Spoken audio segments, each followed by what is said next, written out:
if I... Nope. Let's... Yeah, thank you. Hey, everybody! Welcome to our first tier list. Huzzah! We got this. We are professionals. Yes.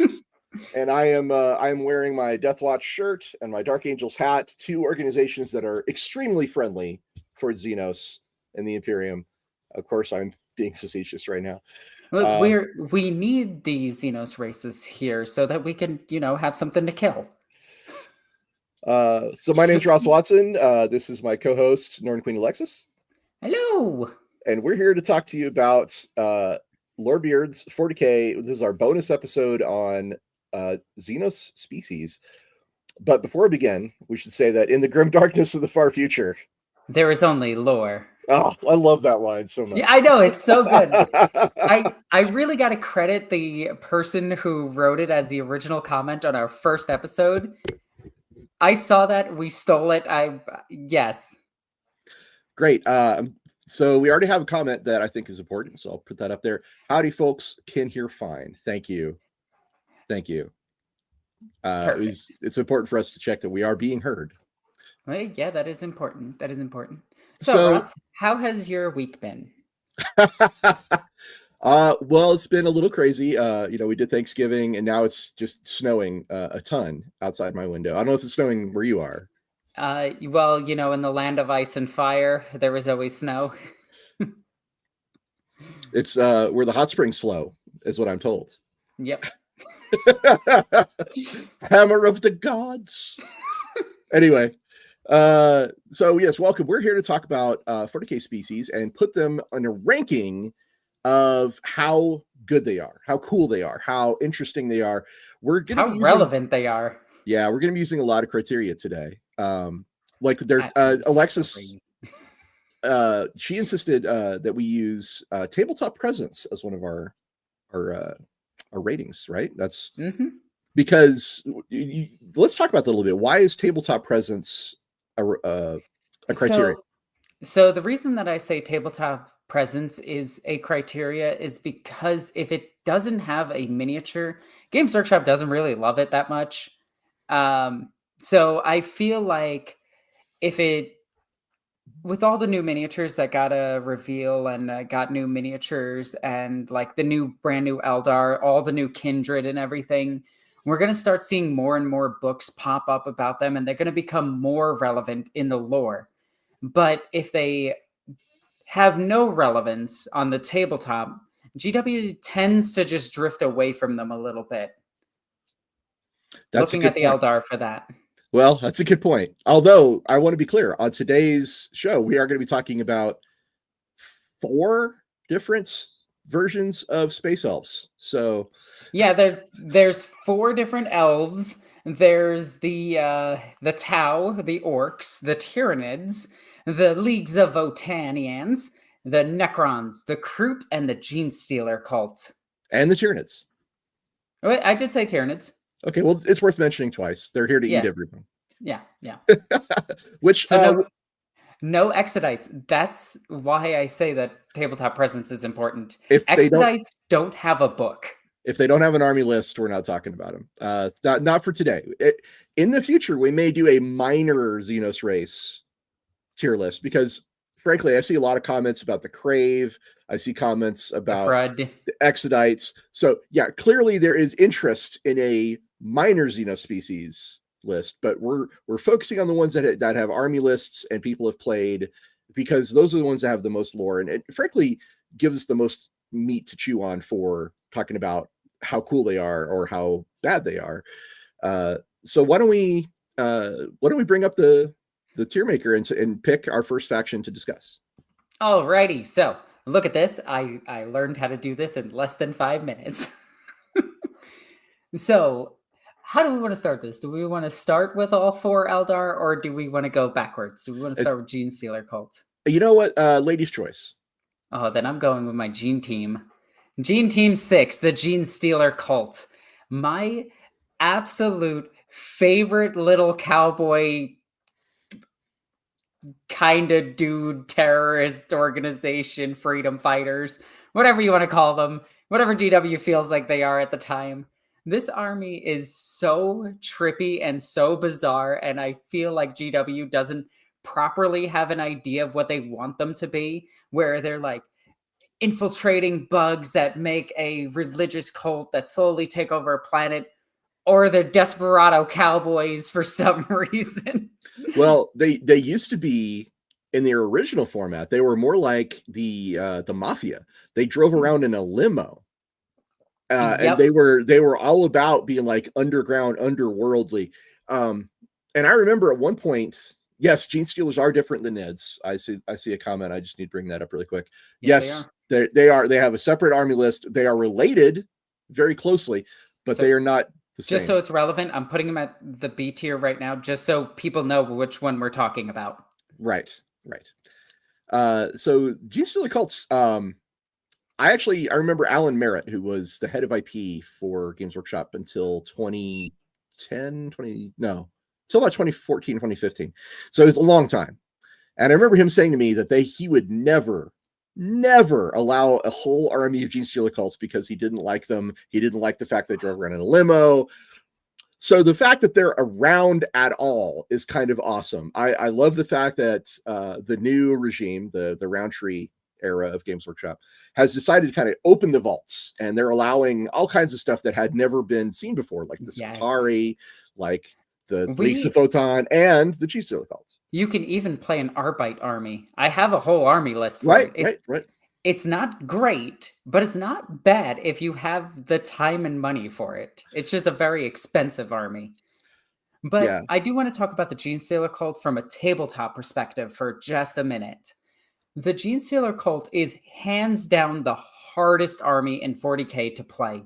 You need to know your opponent's rules better than they do. You need to know their exact movements. You need to know so much math. You need to have the biggest brain in the room, and you're still going to have an uphill battle unless you get an advantage or your opponent misplays and you capitalize on it.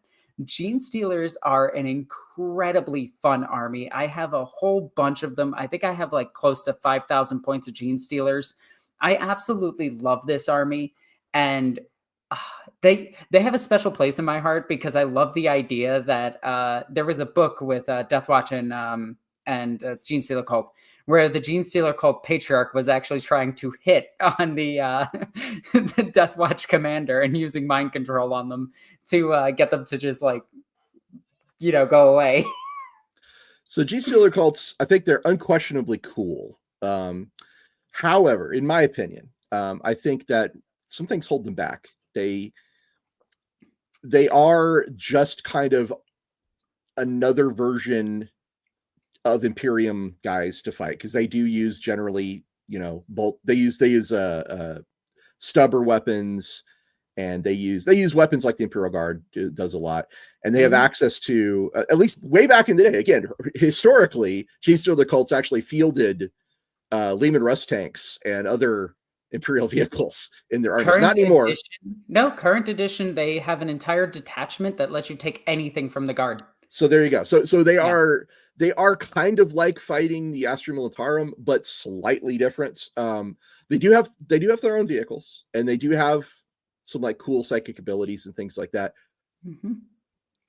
Ultimately, I'm not thinking they're S tier. Like for me, like Genestealer Cults, they're cool, they're interesting. I'm glad they exist because they give us a lot of fun. I am hurt.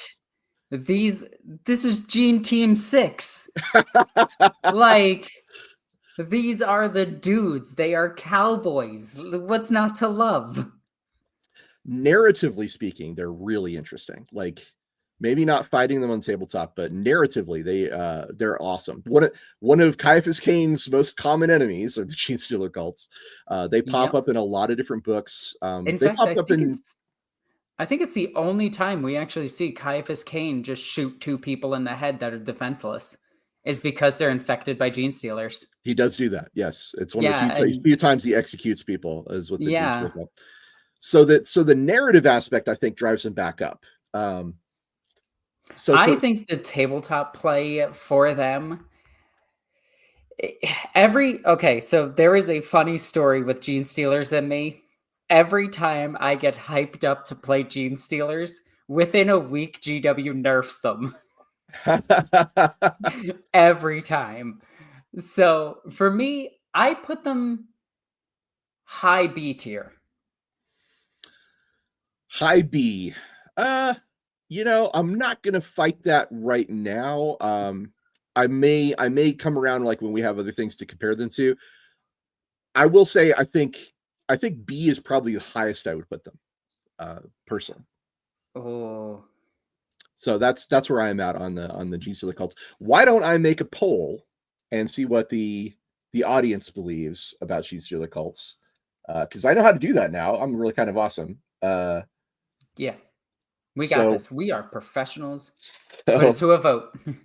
We're gonna put a vote out here for the Genestealer Cults, and I do like this comment right here. Genestealer Cult be an A tier because their rules are too confusing to be an S tier. Absolutely agree with this. I do wish that their rules were a bit more beginner friendly. But I understand that not every army in 40k needs to be like as easy as Space Marines to play. There are some armies that are difficult, and funny enough, most of them are Xenos, and 4 of them are on this list of the most difficult armies in 40k to play. So I'm going to tell a quick story. Actually, my first introduction to 40k was actually through the Eldar, through the Craft World Eldar. I was messing around. So it's a long story, and we'll tell it all at some point. But the final version of it is I got started with Iyanden, and I was really excited about the idea of like ghosts piloting robots. So I was like, that's so cool. I gotta be in on that. I do love them. So aliens are important to me, even though I know I've written a lot of stuff about killing aliens. I mean, that's how important they are to you. You have to include them in most of your books. Well, so Xenos in general just make great adversaries. Frankly, because all the aliens, even the ones I may not personally love that much, have really cool lore, and they all are fleshed out. And 40k has done a really good job of making them all fit into the setting in different ways. So, I have no personal bias. I want to be really clear. I have no personal bias against Xenos, regardless of my my history of writing. All right, so I have a special place in my heart for the Genestealer Cult because back in 7th edition, and if anyone here has played through 7th edition, it is the edition that almost made me quit playing Warhammer. It was the worst edition of Warhammer ever in the history of forever. But I remember playing Genestealers for the first time, and they were so unbelievably powerful. And I loved it. So actually, one of the people in chat have reminded us we have some super chats to show. Yep, I was just waiting a little bit longer. Okay, I was about to reveal the poll. Yep. So I was hoping to get a few so that we can somebody talking about the Genestealers. But let's go through the super chats right now. Okay. 1, we got a brand new member. Woo! Thank you, Eamon Knight 1234. I do like that name. And then Grim Isaac. Thank you, sir. Yarork, York, etc. needs to become the 3rd orc god, the god of hard fights, who's created during Wog Yarrick, the Wog that knocks Khorne out a while. This is referencing Yarrick, Commissar Yarrick, who's a character in 40k who has a rivalry with Ghazghkull Magoruk Thraka, who is the big bad orc in the setting. I still want a comic or something, because I've seen this as a fan-made comic where when Ghazghkull finds out that Angron killed Yarrick, because Yarrick's skull is hanging from Angron's waist. He just the whole sky just turns green. All the Imperials are like running for their lives, and then Ghazghkull just teleports down, and Angron is just like, "You're really gonna die for some human?" And Ghazghkull's just like, "Somebody is." I love that. That's a great moment. Do we have any more super chats? Oh yeah. I just wanted to bring that up because I fully agree with Yarrick coming back to life because the orcs believe in him so much. It's a great. They believe he's too hard to kill, and he comes back. We're gonna do a 40k memes episode. We're gonna talk about it. Yeah, we have to. Saya00, thank you, sir. Xenomorphs. Oops, I mean Zergs. I meant Tyranids to S tier. P.S. Always liked alien species like this, especially a lover of acid-blooded biomechanical xenomorphs. Yeah, Tyranids are we're going to talk about them, and they are going to be on the list. And I personally think they should be pretty high on the list. So Yeah, we're getting into that. I agree with that too. And then we can't forget. BioFoot7874 says S tier for the fishmen. Hell yeah. No fishmen on today's chart, but unless the Tau qualify, I'm not sure. Yeah. Well, they're like, I always like the idea that Tau almost look like demons because they have the split hooves. They have that uncanny, like, red glowing eyes. They have this, like, very weird look to them where it's, like, almost human, but it's not. They have 4-digit hands with a large, like, claws on them, but they're cut claws. So it's, like, it's trying to be human. I always love the idea that if a Tau gets possessed, they would try to look more like a demon, and it would look even more uncanny, if that makes sense. Well, Provoke Coffee says the Tau are clearly bovine. Yeah. So. Hey, Ross, do Tau have boobs? Shadow Sun definitely does. So yes, they do. Then, all right. River's correct. I think we can go ahead and close the poll and see where yes, let's we can do that. All right, so we're going to close the poll, people. And what it says is results. B tier has the most number of votes at 41%. So we're going to move them to B tier, which they're already at. Yep. There was 39%, almost so close. 39% of y'all wanted him to be A tier, and then everybody else was lower. So B tier, hey, we're accurate. Right off the bat, I love it. Yeah. Okay, I should also say this though. However, we are mercenaries. We're guns for hire. Okay, if we were on Necromunda, we'd be walking around with a bunch of wanted posters and some bolt pistols. So here's the deal: if you guys do a super chat of $40 US or more, you can tell us to move one of these. You can move one of the entries to any tier you wish. So let's get that out of the way.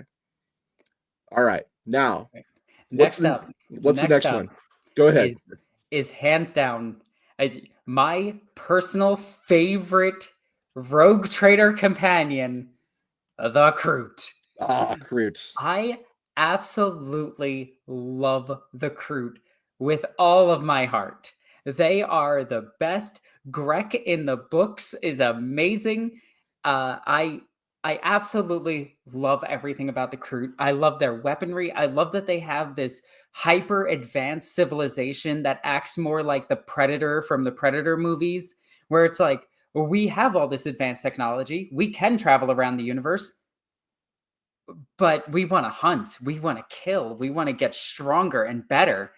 And we need people in charge of us. Otherwise, we will lose ourselves to our instincts. And I absolutely love that. Mike says, Kroot, can't wait for them in Dark Heresy. Me too. Yes, same. Oh my God. I love them. So Kroot are near and dear to my heart as well. I've always been a fan of the Kroot.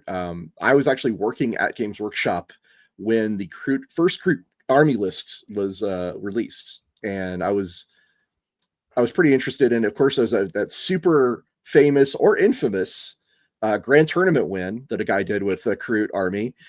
So that's a big thing. But their lore is super cool. I'd say the only thing holding them back, in my opinion, is that they don't have as robust a variety of things as any of the other stuff we're talking about here. They have the Kroot oxen, and they have the Kroot hounds, and they have the shapers, but they just need more.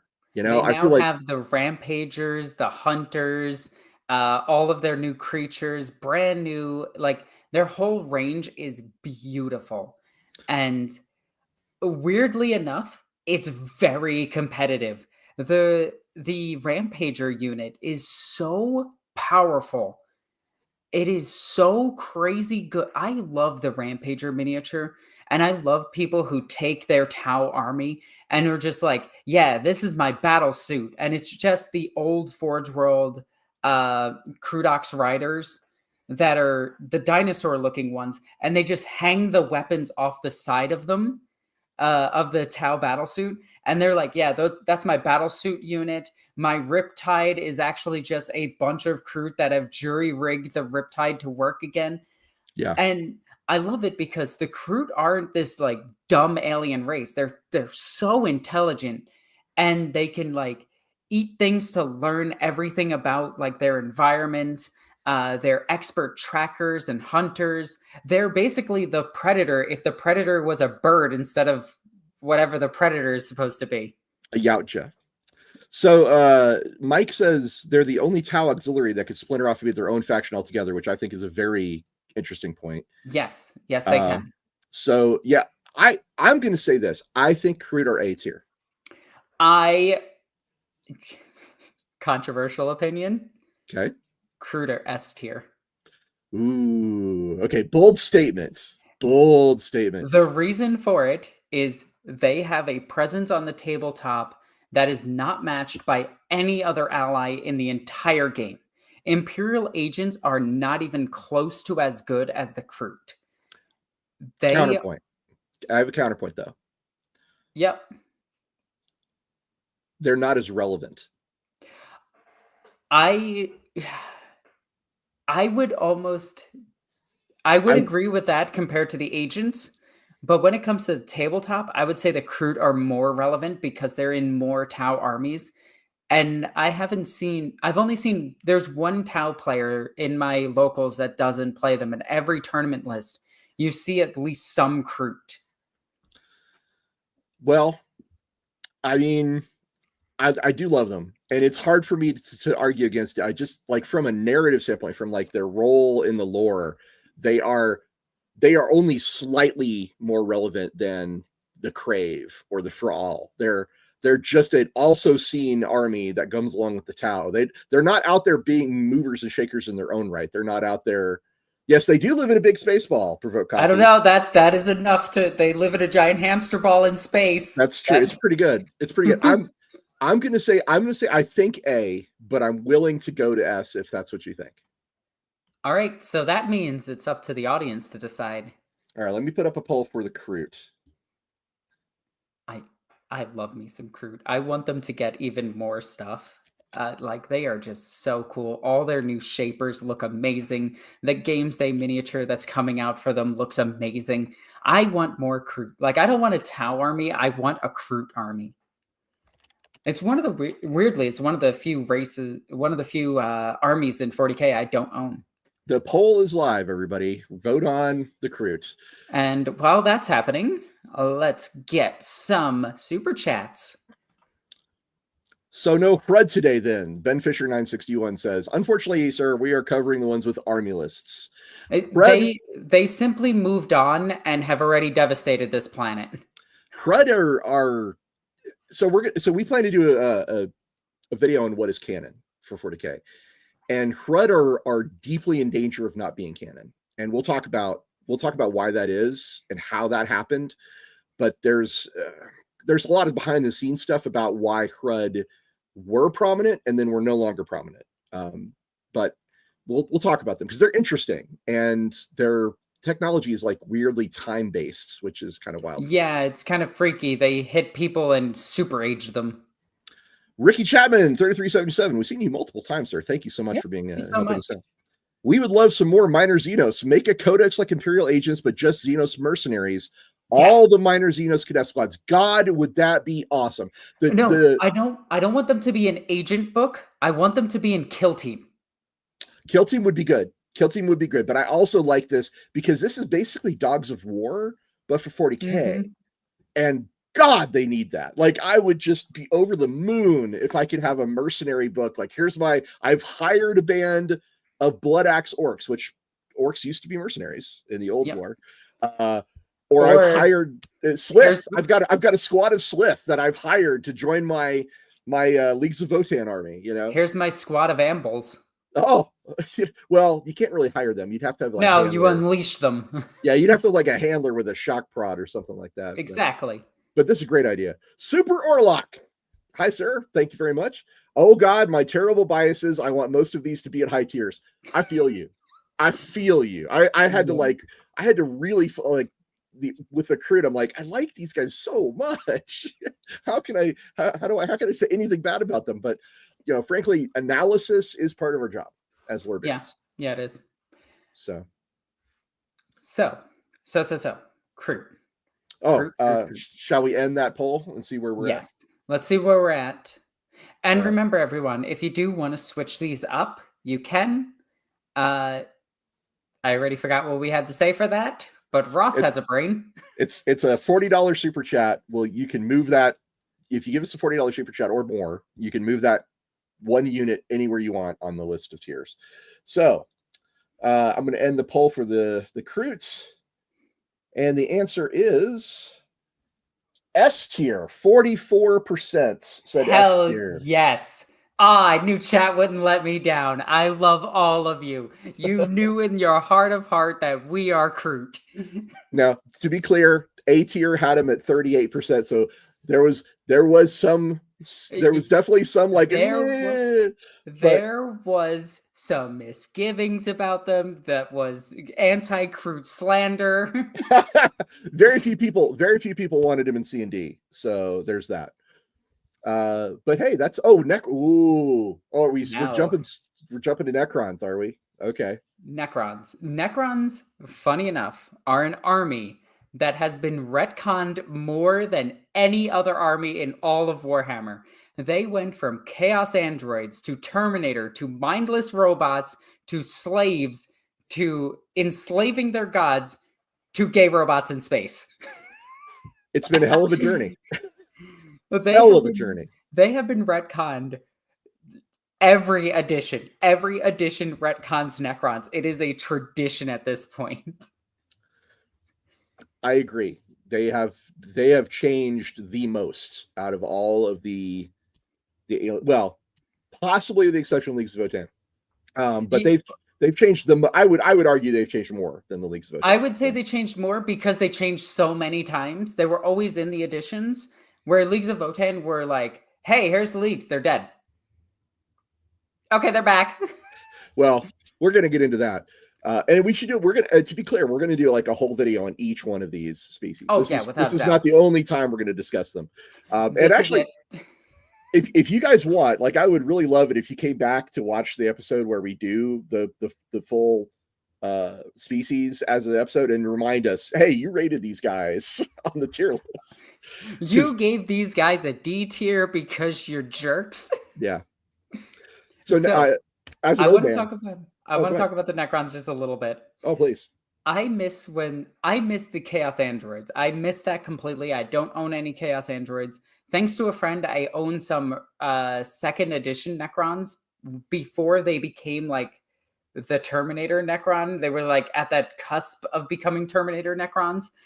And I loved their old like silly look where they were just like, and they just had their weapon and they would just walk, and they were so quiet and so like boring back in the day. When they were just Terminators, they were the most boring race. And if we judged it based on that, they would be D tier.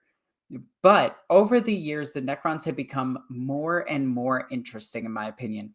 The Necrons, when they were slaves to their gods, were just kind of like, that's cool. They just want to destroy all life in the galaxy. We already have that with the Tyranids. We don't need another race that does that. It's boring. Then they created them to become, give them personalities. And then GW saw that was like, hey, that worked. Let's give them all personalities. And then we got The Infinite and the Divine, which is one of the top 3 books in all of Warhammer. Like, it's right up there. It is, I think it's my 3rd favorite book at this point, is The Infinite and the Divine. And it is just amazing. I love the Necrons. I love their technology. I love that it went from evil vacuum cleaners to this disintegrator ray that just dematerializes you and teleports like your remains into another dimension. They're a horrific alien they are so much more advanced than all other species in the galaxy that they just look down at them at all times. And Scissorak especially, his fascination with souls and how the warp works is super cool to me. I absolutely love them. I mean, that's a hell of an argument. So as an old man, I remember when they were first put into White Dwarf as the ones that wiped out the Sister of Battle convents.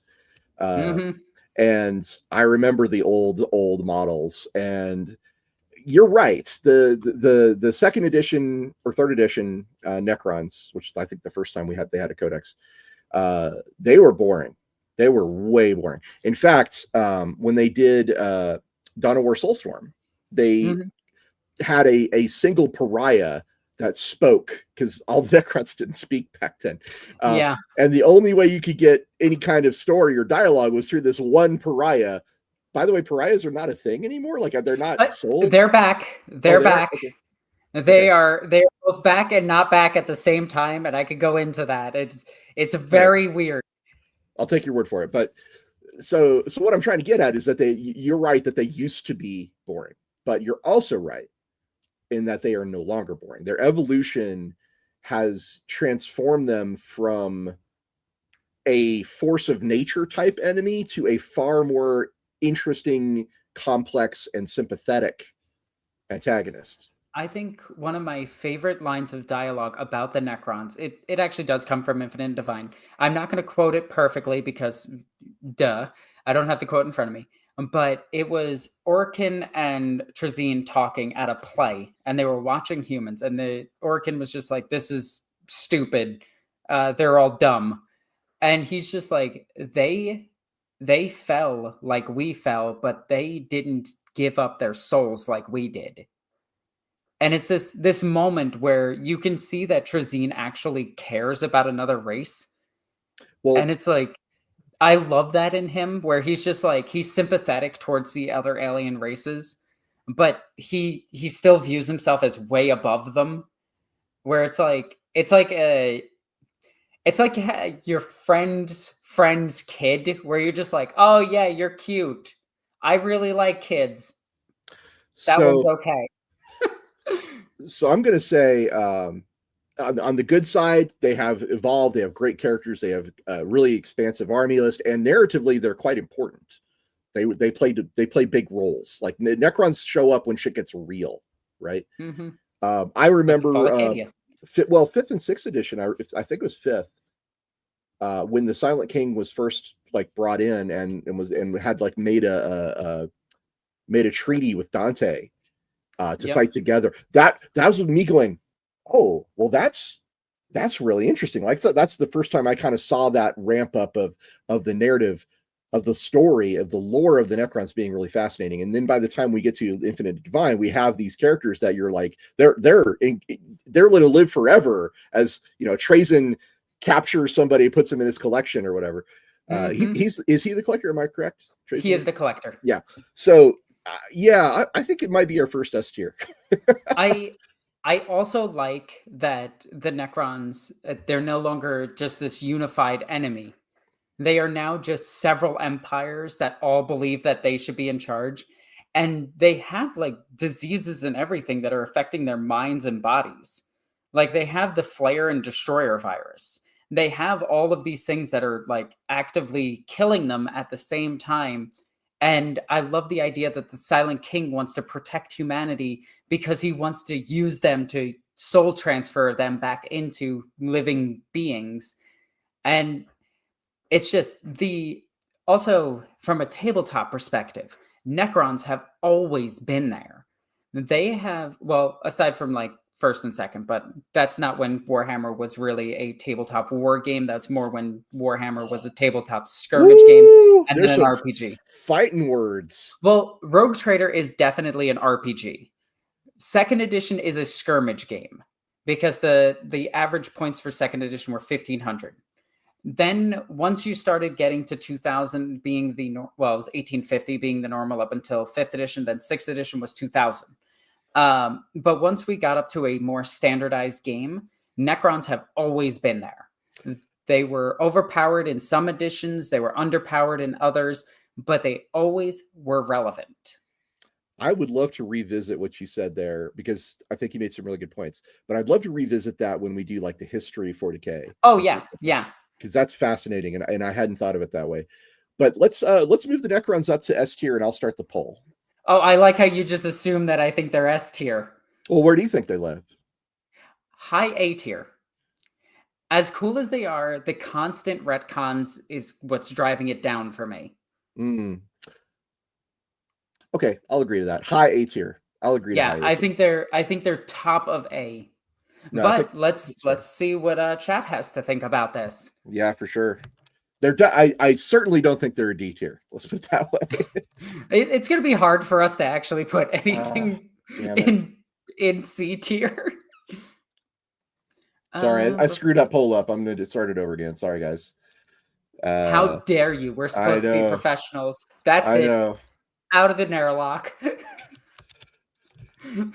And it has nothing to do with the fact that I can only put 4 options on the poll, that I'm removing D tier as an option. Nothing at all, to be clear. You know, I wonder if Space Marines ever play pranks on each other where they do shoot each other out of airlocks, because they would survive that. You know, it sounds like a Space Wolf thing to me. It does, right? It 1000% sounds like something a Space Wolf would do. Like, if they're just drifting next to a space station, just be like, haha. Oh, we got a comment from Mike. Damn, Ryan and Andy are churning in their grave. Why? Why are they churning in the grave? Are we doing something wrong, guys? Are we doing it wrong? Please tell us. Yeah, please. We're just kind of winging this. But let's go through some super chats. We've seen that one already. Oh, we did. I clicked the wrong one then. Super Orlock. We saw that one already. Yep. Sorry.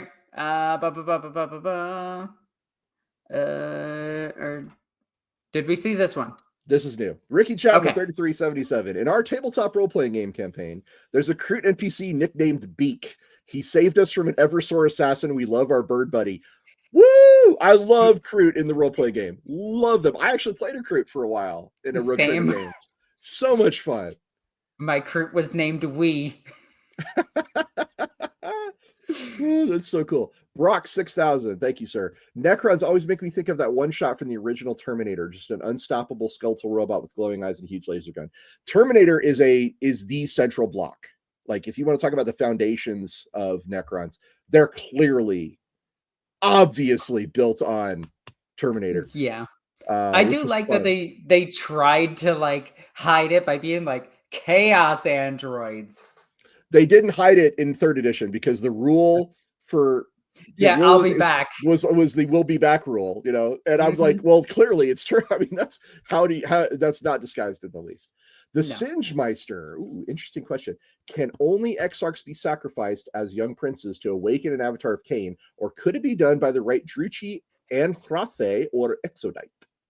So there is a book where I cannot remember the name of the book, but I remember talking to my buddy Remlays about this. There is a book where a patriarch of the Genestealer cult pushes the person out of the way and gets sacrificed and becomes the avatar of Cain. And he has the avatar's sword and spear, the molten body, but it's still a horrific Tyranid. Yeah, I don't think that. I'm going to say I'm going to definitely put that in. Some crazy guy told me that once, and I put no faith in it because that sounds absolutely wild. So for the Singemeister, I could get the book. Honestly, I don't know if he's awake, so I probably can't right now. But I could get the quote from the book. It's really weird, and both races kill it. This is one of those Obi-Wan Sherlock Clouseau moments for me. I'm going to say no. So Singemeister says, can only Exarchs be sacrificed as young princes? Well, the short answer is we don't know. The long answer is incredibly unlikely. And here's the reasons for this. To awaken an avatar of Cain, you have to have the body of the avatar in the first place. And those reside at the hearts of craft worlds. So the Asuryani are, by that definition, the Asuryani are the only ones who can awaken the Avatar of Cain. They're the only ones who know the ceremony and the rituals to awaken the Avatar of Cain. I doubt that the Dark Eldar or the Exodites or maybe the Ynnari. Maybe, like, if I had to pick somebody that might be able to do it, it might be the Ynnari. But I just don't see any other group knowing how and having the Avatar in the first place. So for me, I'm going to say it has to be the Young Princess because they just don't have I access think the to Harlequins could figure it out or probably have knowledge of it. Harlequins and Ynnari, it definitely gets into a gray area because those guys are they know a lot of stuff and can be a lot of places. So yeah. The Ynnari can take an Avatar of Cain, so for the tabletop. Then, well, okay, that clinches it. So the Ynnari also could do it. But do the Ynnari sacrifice Exarchs? Ooh, I don't know. Like, I mean, they sacrifice a lot of Exarchs usually for other things. I have no idea. That's an interesting question. I'd have to look into that more. I'm going to say off the top of my head, no, it has to be Exarchs because that's the only way. If there's a race that's not known for change, it's usually the Eldar. However, they have had that big event with the Ynnari awakening recently, so maybe that's my answer. All right, let's go ahead and hide that. Oh, wait. There's one. The Awakening Ritual and Rites of War video game was pretty awesome to see. Yes, Rites of War, which was a kind of a terrible game, I'm going to say, but it had that really cool moment of awakening the Avatar. Oh man, we have to do a show on 40k video games. I could talk about the epic one, Final Liberation. I could talk about Final Liberation all day. God damn, that was a cool game. All right, so let's check the poll. Okay. The poll says S tier. Oh, I agree. The poll says S tier by 63%. That's the most decisive one we've had to yet. Yeah, wait, by 63, that means they top the Kroot. They do top the Kroot. They're even better than the Kroot. And I actually will agree with that. Oh, wait. Somebody Victor says Commissar Holtz. Woo! Yeah, he's my boy. He's my favorite commissar outside of like the ones in the novels. Commissar Holtz rules. I got the book that the four-armed patriarch Avatar of Cain is from. What's that? It is Rise of the Ynnari Ghost Warrior.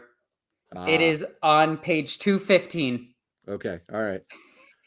Well, we'll have a conversation about that in our What is Canon when we talk about how novels work. It's so dumb. Oh, we have a comment here telling us how to do it better. Tabal31 says, y'all decide with the within tier placings. That's how Annie and Ryan do it. Okay. We're learning. We'll figure it out. All right. Well, so who's our next victim? I think this list is going to come up a little short. Short? We have to, get our little space diggy hole dwarves. I love these guys. I do love that GW tried to do something different with them when they first were like, hey, they're back. And then everyone on the internet unanimously was just like, diggy hole. And GW is like, we were going to make them some kind of supercomputer STC following, like, industrialists. And everyone's like, diggy hole. So in that same conversation I had with Alan Merritt about the Genestealer Cults, we talked about squats. And Alan Merritt at the time was telling me, he says, the reason why squats went away is because no one in the studio could think of anything cool to do with them. They had the original squat armies, in case you didn't know, had land trains and zeppelins. I do know about that because I built the land train recently. And by recently, I mean 3 years ago. But I built one. An actual full-size one. And tricycles. With like Harley Davidson handlebars. They were Imperium light in a lot of ways. And they were considered abhumans back then. Nowadays, go ahead. Nowadays, the Leagues of Votann are substantially different than their squat origins.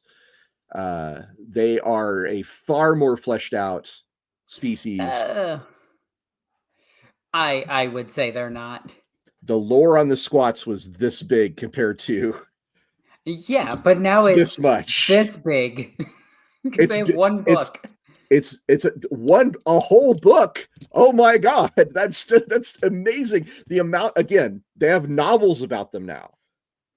They have a novel. That's way more than the Squats got. I'm trying to tell you that even one novel is light years away from. Oh yeah, I fully agree, but I feel like they fell into the same hole again. Get it? Get it? Har, har, har, har, har. I am hilarious. So I am going to make a controversial statement. They are C tier. Okay, so I'm going to support you on this, and I'm going to say dwarves. why. I'm going to say why I'm going to support you on this. C tier seems reasonable, and for me, the reason why it seems to be reasonable is, again, I'm going to go back to relevance. They're just not doing anything that important. They're not as important. They're barely, kind of like the Kroot, they're barely above a minor species at this point. But as weird as it is, I did want them to. I wanted to see them come back as Demiurge. Yes, same. Because like the Demiurge part of their lore is still a thing. They still talk about it. They do all the trade with the Tau. They protect the Tau. And I absolutely love that. I love the idea that they're so technologically advanced that there is just one squat on an entire ship of robots. I love that idea. And then they were just like, nah, let's try to just bring back all of the old stuff. And now we have the trikes, but now they're more like rogues, part of they're just a biker gang. They have some cool vehicles. They have a redneck mobile, and I think that's hilarious. They have a pickup truck. It just like it looks like a gravity version of a Ford F-150, and I think that's hilarious. I do like how their army works. I built a land train. Victor has this army. I built it and painted it all for him. And I do love the army. It's just it comes up short, as weird as it is to say. Well, I say C tier, and even with a good codex right now, they barely see any play. So I'm going to support you on this, and I'm going to say why. I think the aesthetics, the look is really great. Like if we just like miniatures, A tier. They look amazing. The miniatures are insane. The lore is really good. I like that they have robots. I like that they are, Imperial, but slightly better. And the reasons behind all that are really interesting and cool, and that plugs into the lore. They have their ancestors and everything. I'm into that. Like the lore is also A tier. It's really, really good.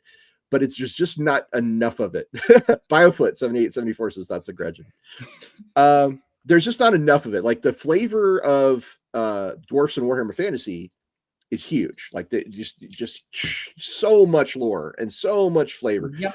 These guys are they're the first attempt in the kitchen at making a feast, and it's a good feel. Like it's tasty. We all enjoy it. We're like, this is good, but there needs to be more. I think what needs to happen is we need at least another edition of the Space Dwarves. And I think because with their new release, they just got a bunch of new stuff. We need to see that incorporated into their lore. I want to see more of their technology. I want to see more of them having characters. I want to see this. I want to see them be relevant, as weird as it is to say.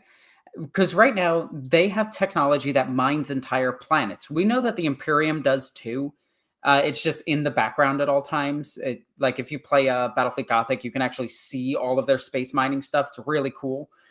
But like the Space Dwarves make it like this. The Leagues of Votann make it their whole thing that they have this stuff, and they have the Vortex Grenade. They still have that, and they're so close to being relevant. I want to see them do something super cool. So I agree with that. They have lots of potential, but it's unrealized potential at the moment. Oh, Victor, my friend, I think you're great, but we could have a long conversation. No. He's talking strictly tabletop. No, well, that's still not true. That's still not true. No, AdMech only have one character. That's absolutely not true. No, for a tabletop, they only have one character. Not true. Like one named character, is it? Not true. Who else? Oh, So, okay, to be clear, I'm thinking of the Heresy era characters. No, those are that's not the AdMech of current edition. It's not, and that's why I wanted to be really clear. Because if also the AdMech and Heresy don't have a named character either. The Dark Mechanicum has one. The Mechanicum definitely does have named characters, and no, they have named characters, but none have models. Well, this is a conversation that's going to evolve, clearly. But Victor, I feel you, buddy. I wish there were more. Let's put it that way. So I think C tier, we agree on that. I'm going to put up the poll. Yep. So the Leagues of Votann poll has started. Mechanicum and Mechanicus characters, though, there's lots of named characters in the lore, like tons. Oh yeah, and none of them have miniatures yet, and it's really, really annoying. Some of them have had miniatures. Again, it's a question of like, if we're limiting ourselves strictly to currently available and current 40k lore times, then yes, there's probably just the one Belisarius Call, I imagine. I'd have to double check online, but I know there's tons of AdMech guys out there. Anyway, and trust me, we're going to talk about the Mechanicus and the Mechanicum. We're going to talk about both of them because they're big and important, and I love them. So, are there any super chats to go over? Yes. Biofoot 7874 monster tier list. Gladius showed us some cool beasts. That would be fun. I would love to see monsters. We talk about ambles. We can talk about ambots, squigoths. Yeah, the giant squigs. What's that? The Kroot beast that's like a big T-Rex. The Narlock. Narlock, yeah, Kroot Narlock. There would be a lot of fun ones. I love that they just went gnarly Narlock. Perfect. I mean, it's a good name. It is. Brock 6000. Thank you, sir. Necrons always make it. Oh, we already did this one. Oh, we did? No, then I must have just missed that one. Yeah, some of them got mixed up. Sorry. Leader 2457. Thank you, sir. Actually, I find it so sorry, really quick. I find it so wild that Infinite and Divine and the Twice Dead King books came out close together out of nowhere, and we just got told so much about their culture. Love how they just lost complete connection to time. Yes, I need to read these books because yes, you do. They are absolutely amazing. Both of them. They're going to be on my reading list for sure. Thank you, Leader 2457. That's a really good comment, and I agree with you. It is really cool. Hooligan Mulligan, great name. Thank you, sir. C tier on the week of my birth. I'm an S tier star. He must be talking about the Leagues of Votann. Yeah, he is. Oh my God, that's remember great. if you want to, any of you guys can take over. You can take control. Give us a $40 super chat and say these guys are this tier, and we will make it happen. We will change this for you. Any others? No, that was it. All right. Well, right this second. I'm just going to give you a couple more minutes to get those votes in on the poll. Yeah, Votann, man, they do have great potential, and I can see the clay. Oh, Tabal's 31. Ross hasn't read them. Shave this man's Lorebeard. You'll find that I have read a lot of Black Library novels, but you'll also find that I rank them pretty low in terms of like lore, because at the end of the day, what's in a Black Library novel, that is not technically set in stone. Like you can go back to Ian Watson books, and there's stuff in there that has no connection to current day 40k, or the CS GOTO books from the early 2000s. So 20 years ago. Look, we don't need to curse the chat with that. So I promise I will read the novels. I'm doing my best. I just read a bunch of Mike Brooks novels. I just started the Lilith Hexperax novel.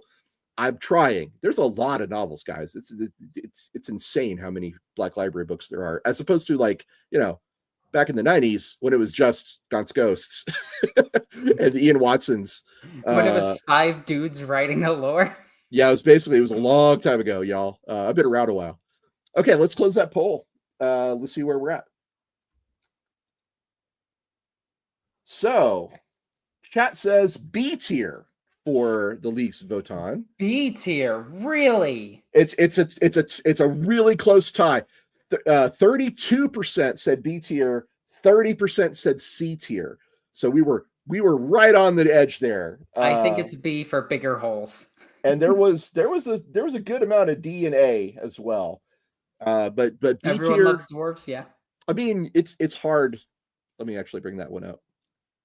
Yeah, I do. I also love dwarves. Talk to me about Warhammer Fantasy Army sometime. Mm-hmm. All right, B tier in good faith, says Mike. Oh, Tyranids. Okay, these are one of the Yeah. oldest Xenos in 40k. They've been around since the Rogue Trader days. Yep. They were around so long that part of their own race wasn't included in their army yet. Right, the Genestealers. Yep, they were not part of the part of the Tyranids at the time. They were just a random Xenos race. So, if I may, speaking from a lore and narrative perspective, Tyranids are incredibly important, incredibly relevant, huge in 40k. Like, without the Tyranids, we would lose a lot of lore. We would lose a lot of interesting stuff. Because the Tyranids, we have stuff like Inquisitor Cryptman, and we have the Octarius War. There was some really good The Devastation of Baal, the Battle Devastation for of Baal. Crag. Battle for Crag.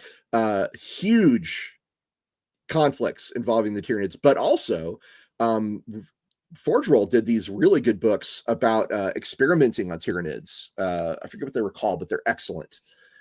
I read all the Forge World books when they were coming out, and those were really, really good. So, yeah, Tyranids, super important, super relevant. They do suffer a little bit in that they're so alien. They're not anything we can really relate to. Hear And there's me not. out. Well, hang on. I'm not finished. Yep. There's nothing we can really relate to, and there's no one we can really speak to. It's not a race that has any motivation beyond eating everything. So they do lack a little flavor because of that. Please proceed. I personally think they should have had Kerrigan added to their army a long time ago. Kerrigan! They had the perfect chance when they introduced the Maguses to just have a voice of the hive mind, and one so goddamn alien. I feel like it's a missed opportunity. But Alexis, that statement about Kerrigan is fucking brilliant. I think I wish somebody had said that to me 20 years ago, because you nailed it. StarCraft figured out how to make the Zerg more interesting. Yeah. By giving them a voice, by giving them a character like Kerrigan. God, if only the Tyranids had something like that, it would actually elevate them, in my opinion. The worst part is they do. They just don't use it. Because every writer who writes Tyranids forgets that the Genestealer Cult exists. Like, there are two big changes I want for Tyranids. One is Genestealer Cult fighting Tyranids. I want a Genestealer Cult book, and I know this will never happen, but I want a Genestealer Cult book where they praise the Four-Armed Emperor and whatever, or whichever god that they praise, and then the wrong Hive Fleet shows up. Like, they're praising Behemoth and Kraken shows up, and they're just like, the hell are these? I would love that. I would also love a book from the Genestealer Cult. I know Day of Ascension is one of them that does this, but I want it straight from a Magus's point of view, like the entire thing, and her getting connected to the hive mind and just speaking as if she's talking 1,000 voices, similar to the scene where the Emperor was speaking to Gilliman, but it's just talking down to like a Space Marine librarian until he literally pulls a gun and blows his head off. Because he's talking to the hive mind and his brain just cannot handle it. You know, I want something like that. So yeah, I from a standpoint of like importance to the lore, S tier, absolutely. In terms of coolness, though, they lose some points because they're just mindless for the most part. Mindless things that get killed. They're a force of nature antagonist. There's nothing wrong with force of nature antagonists. I love Xenomorphs and Alien just as much as I love Tyranids. But yeah, A tier is highest I would go. So Tyranids have always been relevant on the lore, on the tabletop, and there is actually an entire strategy based around the Tyranids called the Distraction Carnifex.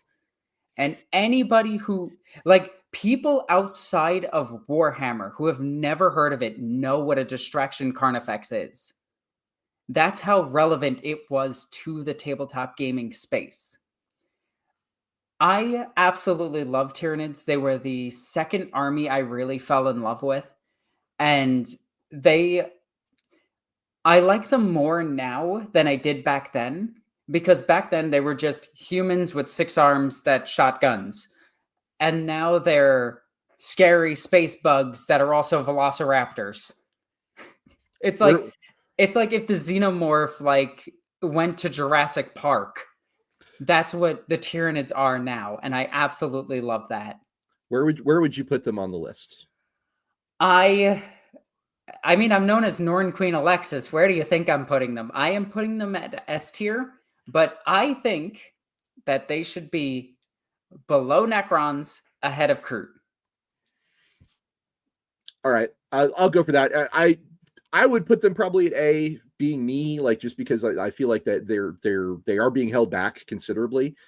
But S tier does make sense. It's one of those, like, I'm kind of good either way. So yeah, let's put him in S tier, put him above Kroot, and then I'll put the poll out. Let's see if the chat agrees with us, because I want 2 polls for this. The first one is their ranking. Where do you put them from S to C? Okay, because we can't put D. If you want to put them as D, just mention it here. And if you want to do that, well, I'll fight you. But anyway, and I want a second poll to see where they should be on S tier. Okay, we've been reminded that that's actually supposed to be up to us from the chat. There's a comment here. Nah, high A, since they technically have no characters except for Old One Eye. They do have more characters than that. Yeah, but you are. That's a good point. They have the Red Terra, the Norn Queen. They have they have Old One Eye. They have the Death Leaper. They have oh god, what is the name of that one Hive Tyrant? The Reaper of Obliterax, the Doom of Malantai. Swarmlord. The Swarmlord. Well, Swarmlord is a classification, but yeah, it is a named character technically, because only one appears with the swarm. So yeah, there's a couple of named ones in Deathwatch as well. It's in the Jericho Reach. There's specifically a couple of named guys. Yeah, that's the Obliterax. Well, I think there's a Hive Tyrant as well. I can't remember what it is. That is the Hive Tyrant. I'm pretty sure it's a different name than that, but fair enough. So, yeah, your point about Kerrigan is one of those where you really just lit me up. I was like, oh man, God, wouldn't that be amazing? There is a named Broodlord. He comes from 7th or 8th edition, and he was part of a special set. And it does have a name, and it comes with a named Carnifex as well, but I cannot remember their name, so I apologize. But technically, there is a named one. We don't have names for the current ones. Yeah, Tyranids kind of are. They kind of act like a boundary in a lot of ways. But when we talk about the Octarius War and Queers of the Cryptman, there's again, they got fleshed out quite a bit with the Inquisition, and especially in the Forgeworld novels. Also, in the Devastation of Baal, we found out that Tyranids aren't just going to go for the most bodies. They do have a goal in mind, and Tyranids did try to go after Sanguinius. Like, they tried to go after Sanguinius's remains. Like, they put their forces into going after Sanguinius out of spite. So I thought that was pretty cool. I mean, the whole story of the Devastation of Baal is actually fascinating. As a Blood Angels fan, and as a Blood Angels player, you can actually see some Blood Angels behind me. And it's Kabanda with a steel chair. As a Blood Angels fan, the Devastation of Baal in general is just a really awesome story. We talked about when we talked about the Space Marine.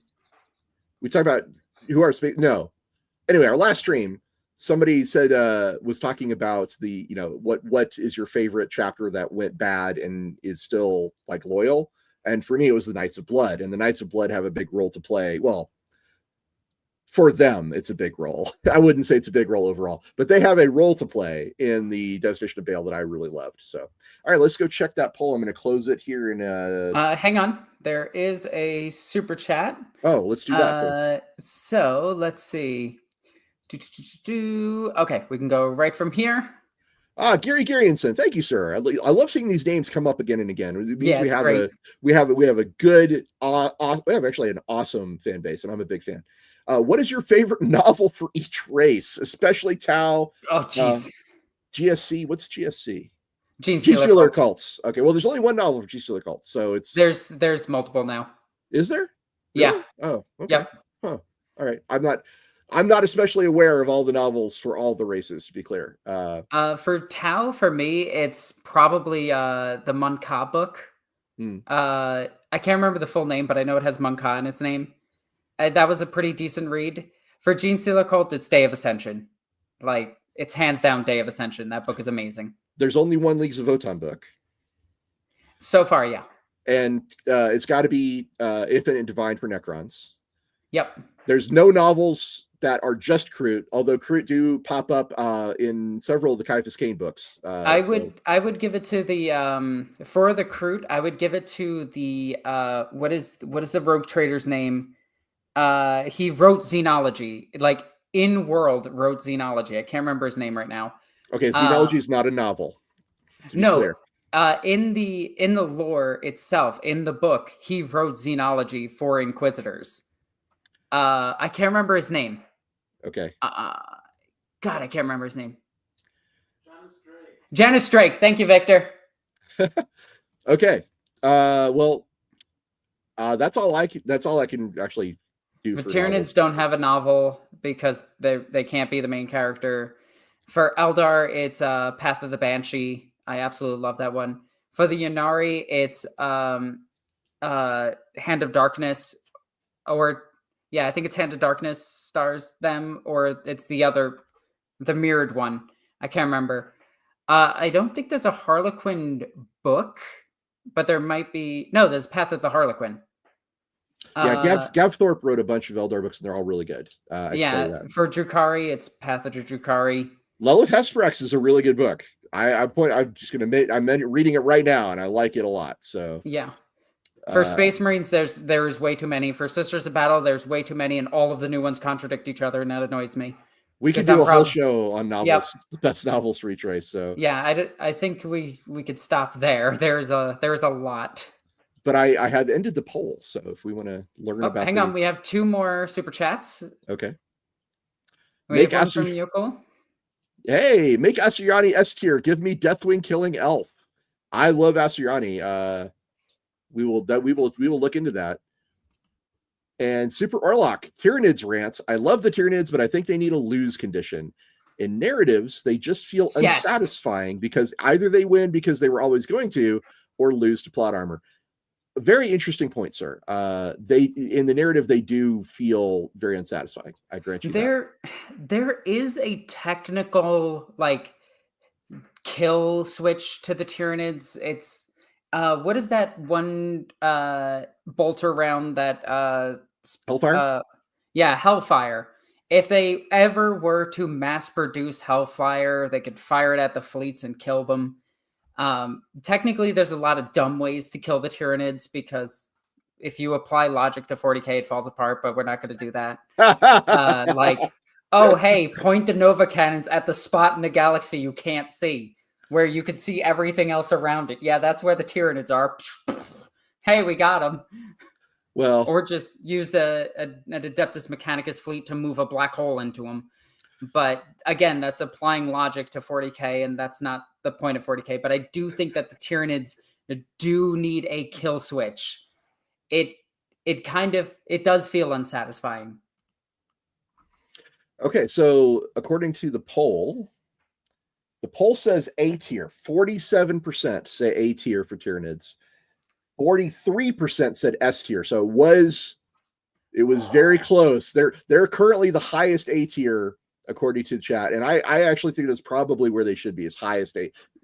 Pinnacle of A is kind of where I would put them. So yeah, there were just Just 10% wanted lower than that. So I love this comment. Applying logic doesn't work in many settings.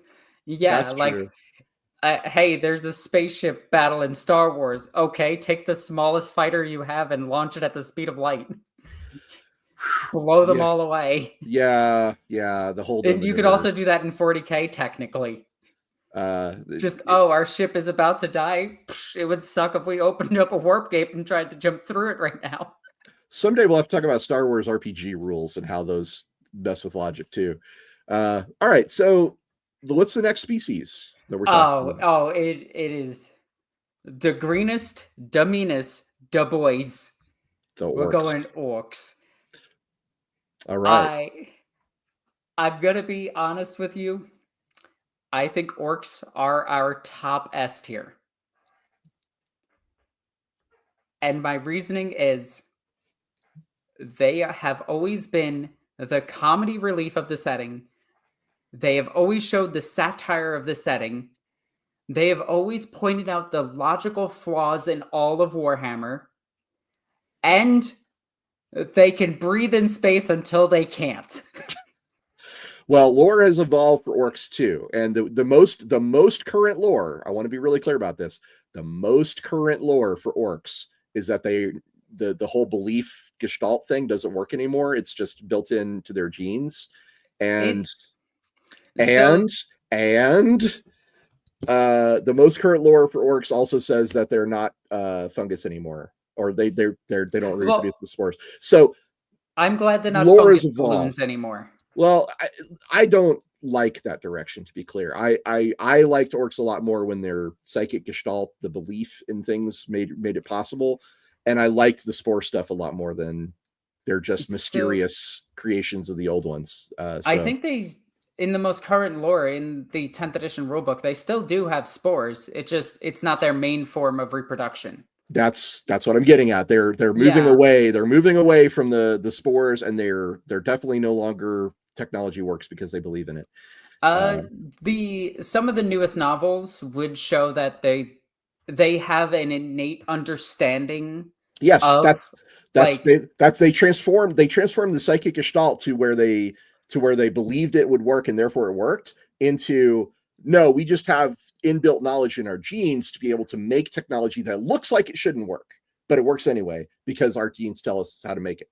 Yes, but they still have the lore that Imperials don't understand how their weapons work. True. That is still true, but I liked it better before that. That's my point. Is like I liked it before, like when you were saying they could breathe in space until they don't, right? Because they realize that they're outside. That was funny. I enjoyed that. I like. Yep. There's one of my favorite memes of 40k is the idea that Yarrick lived so long because the orcs wanted him to live so they could face Gazgul. So that's why they retconned the lore and he died. I mean, it's not out of the realm of possibility that Games Workshop was like, yeah, no, we're not doing that. I do like in what is the book with Taka in it? It's Prophet of the Wa. In Prophet of the Wa, they have like the weird boys and the mad boys. They have this like god crazy knowledge, but to explain it to the orcs, they're just like, hey, this thing will stop the effects of a psychic power upon your brain by using this technology. And to explain it to an orc, it's like, hey, put this bucket on your head. So I still do love that. And I do love that the orcs are still mostly comedy relief in the 40k setting. They are terrifying in some books, but in other books, they're just like, hey, we're here to fight. It's important to note that the Heresy era orcs are very different. Oh yeah, they're horrifying. Yeah, Heresy era orcs through the War of the Beasts, if anybody's curious about the historical aspects of it, they're far more bestial, far more savage, far more aggressive. I know that's weird to say. Far more aggressive than current era orcs, and there is not even a hint of tongue-in-cheek humor in the Heresy. Mm-hmm. Orcs are serious business in the Heresy, and you do not mess around. You do not joke. Get off my ship, Spice Marine. They're awful. There it is. Get off my ship, Space Marine. Nice. Dragon Magic. I'm I'm gonna put your head on a spike, Spice Marine. I still quote him on a daily basis. Oh, the Dawn of War war boss. No, not him. Boss Grimskull from Space Marine 1. Ah, right. Okay. But there's another guy that had some really good video game representation of orcs has been excellent. Let's put it that way. One of my favorite comes from Dawn of War 2, the sneaky boss. I can't remember his name right now. Not Gorguts, the other boss. But he says, "Oi, these Eldar made the classic blunder, popping out before we could find them." Yeah, I gotta agree with you. Orcs are S tier. There's just no. I don't think you can debate the importance to the lore. They've been here since day relevance, one. The representation. They are clearly a core part of 40k, and I 100% S tier. Now, I am going to make it even more controversial. I think they belong above Necrons. I'm with you on that. I'm with you on that. No, this we agree. Set your Git finders to pansy. Victor, thank you so much. All right. So let's launch a poll for the orcs. You keep talking about orcs if you want to. Oh my god, I could keep going on about orcs. I absolutely love them. So one of my favorite armies ever was the orcs. I played them from 5th to 7th edition, and then when I gave them to my brother, and unfortunately my brother did pass away, and I did sell off the orcs because I couldn't play them after that. But that sad story aside, when I did play them, I absolutely loved them. I loved their scrap built vehicles. I love that you could like just go to the store, buy a truck, and just be like slap orc bits on it and be like, this is my new battle wagon. And it was so accepted by the community that no two orc armies, even with the exact same list, look the same, because you would just go to a store, buy a truck, or you would buy a Land Raider and be like, yeah, this is my new battle wagon now. I just put some orc bits on it. Or you would buy like, hey, I just beat this person in a game. I'm going to go buy their army's best tank and then orcify it. Orcs have been a pinnacle of 40k's tabletop, like the tabletop game for so long. And I've never met an orc player that I had a bad game with. Every orc player has been the happiest person in the world, regardless of whether they're losing or winning. And orcs have the best community because of a saying that came out of somewhere, and I don't remember where anymore, but it's orcs is never beaten. If we lose, we lose, so it doesn't count. If we win, well, we won. And if we run for it, we're just getting more boys. They got their own song. Here we go, true to universe. And that song is still in the codexes. I mean, they sing it in the Battlefleet Gothic game, the video game. Yep. And there's, which I wrote, so I wrote that in. They also, at any Games Day event, if you go, you'll hear the orc players, wah, it like fills the hall. It is a whole thing about orc players screaming at stores. And and I will say this right now. If I walk into a game store and I hear somebody scream wah at the top of their lungs, I know I'm in good company. Yeah, I know I'm going to have fun. Yeah, by and large, orc players are great. Your army is a kit-bashing dream. You're right about that. I do, unfortunately, hate the newest boys box. But apparently GW is so aware of the issue that they're making a new boys box in the future. Some of the most entertaining dioramas and the most entertaining Golden Demon submissions have been orcs doing weird and funny stuff. There was one from Warhammer Fantasy. It was just a single squad of orcs, and this is the rank and flank, so they're all in the square formation, and they're all fighting each other with the guy in charge just doing this. Oh my god, I can't believe I'm leading this army. And it's so fantastic. Yeah, orcs S tier all the way. Let's see what Hear me out on this. I think orcs to 40k are what dwarves to fantasy are. Agreed. It's just not the same. Let's see. We got 2 super chats currently. Hang on. Do you want the poll results or do you want to do super chats? Let's do the super chats and then the poll. All right, fair enough. Mostly because I clicked on it first. Ricky Chapman, 3377. Death Worlder, good book, shows bugs is scary. Okay, I'll have to check out Death Worlder. Check that out. Letter 2457. Thank you, sir. D, because the D is green and an orc would be there. All right. Good It's point. A solid argument. Solid argument. And I can't argue with that, but at the same time, no. What are you doing? Oh. Okay. There we go. I fixed it. Green is now super green. Love it. All right. So according to the chat, orcs are S tier by 85%. I love you guys. Literally no one wanted them lower than C. And the C tier guys is only 2% of the votes. So holy cow, yeah. S tier by a mile. Boo! And because they're up there, they turned to S green. Love it. It's still one of my favorite bits of lore ever, is that when orcs are battling and war is raging everywhere, that the sky turns green because of all of their like psychic energy. I love that. Yeah, well, orcs can muster some pretty serious psychic stuff. So yeah, there's that. They can also take their entire fleet and teleport it across the galaxy using psychic powers. They can do some really interesting stuff. And let's not forget, in void combat, I mean, a Space Hulk is no joke. Yep. Also, rocks are great. I love rocks. All right, let's move on. What's the next? Well, hold on. Ricky Chapman. Wow. Yeah, I agree. Just had to put that there. Yeah, rocks are asteroids that just strapped rockets to. Oh, the Tau. All right. Interesting. The Tau are always one of the more interesting races. They came out in the very end of 3rd edition, basically. And these guys were Games Workshop's one of their early attempts to add something brand new to their existing setting. That definitely wasn't Mech Warrior. They didn't just rip off Mech Warrior.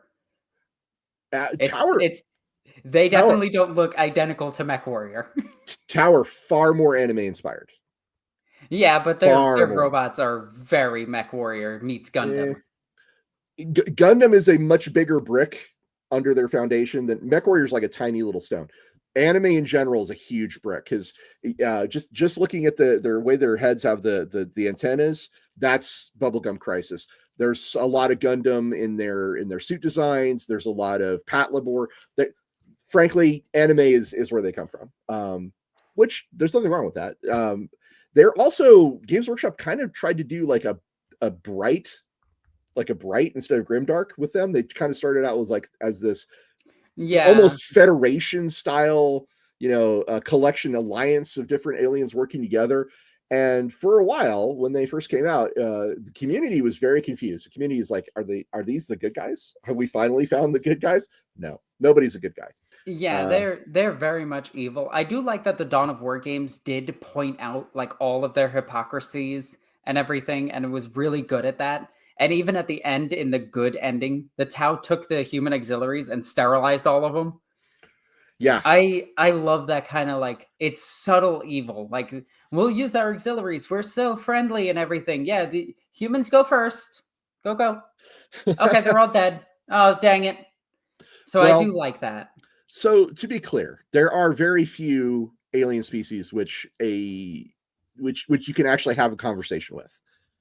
You can't really have a long conversation with orcs. They're just going to want to fight you. They would rather fight you than talk to them. They'd rather fight you than talk to you. Necrons you can talk to now. In the past, though, that wasn't true. Necron leaders you can talk to, not Necrons themselves. All right. My point is they are a faction that you can have a conversation with. You can have a conversation with the Kroot. You cannot have a conversation with the Tyranids. Conversations with Genestealer Cults are all meant towards one final end, so you can talk to them, but it's not great. But Votann and Tau and all versions of Eldar can have conversations. You can talk to them. They don't necessarily have to be fighting you. And that's what was kind of interesting about the Tau, is that they were very much presented as the reasonable space race. They had merchant fleets and diplomats and builders and architects. We're not just here to kill you all. We're actually here to build our empire. And if we can do that through diplomacy or we can do that through trade, then we'll do it that way. I saw this comment, and I don't want to say that you're wrong. Oh, he's not wrong. But they are a regional power. The Damocles Gulf incident kind of proves that the Tau, if they can expand, are a galactic threat. That's the problem. They tried expanding, it didn't go well.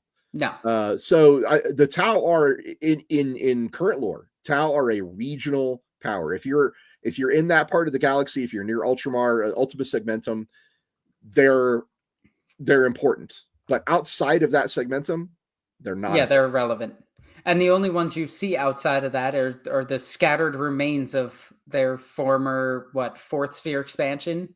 Well, and that's how GW justified them joining other campaigns. Interestingly enough, there is one of their auxiliaries can be found everywhere, and that is the Kroot. The Kroot can be anywhere.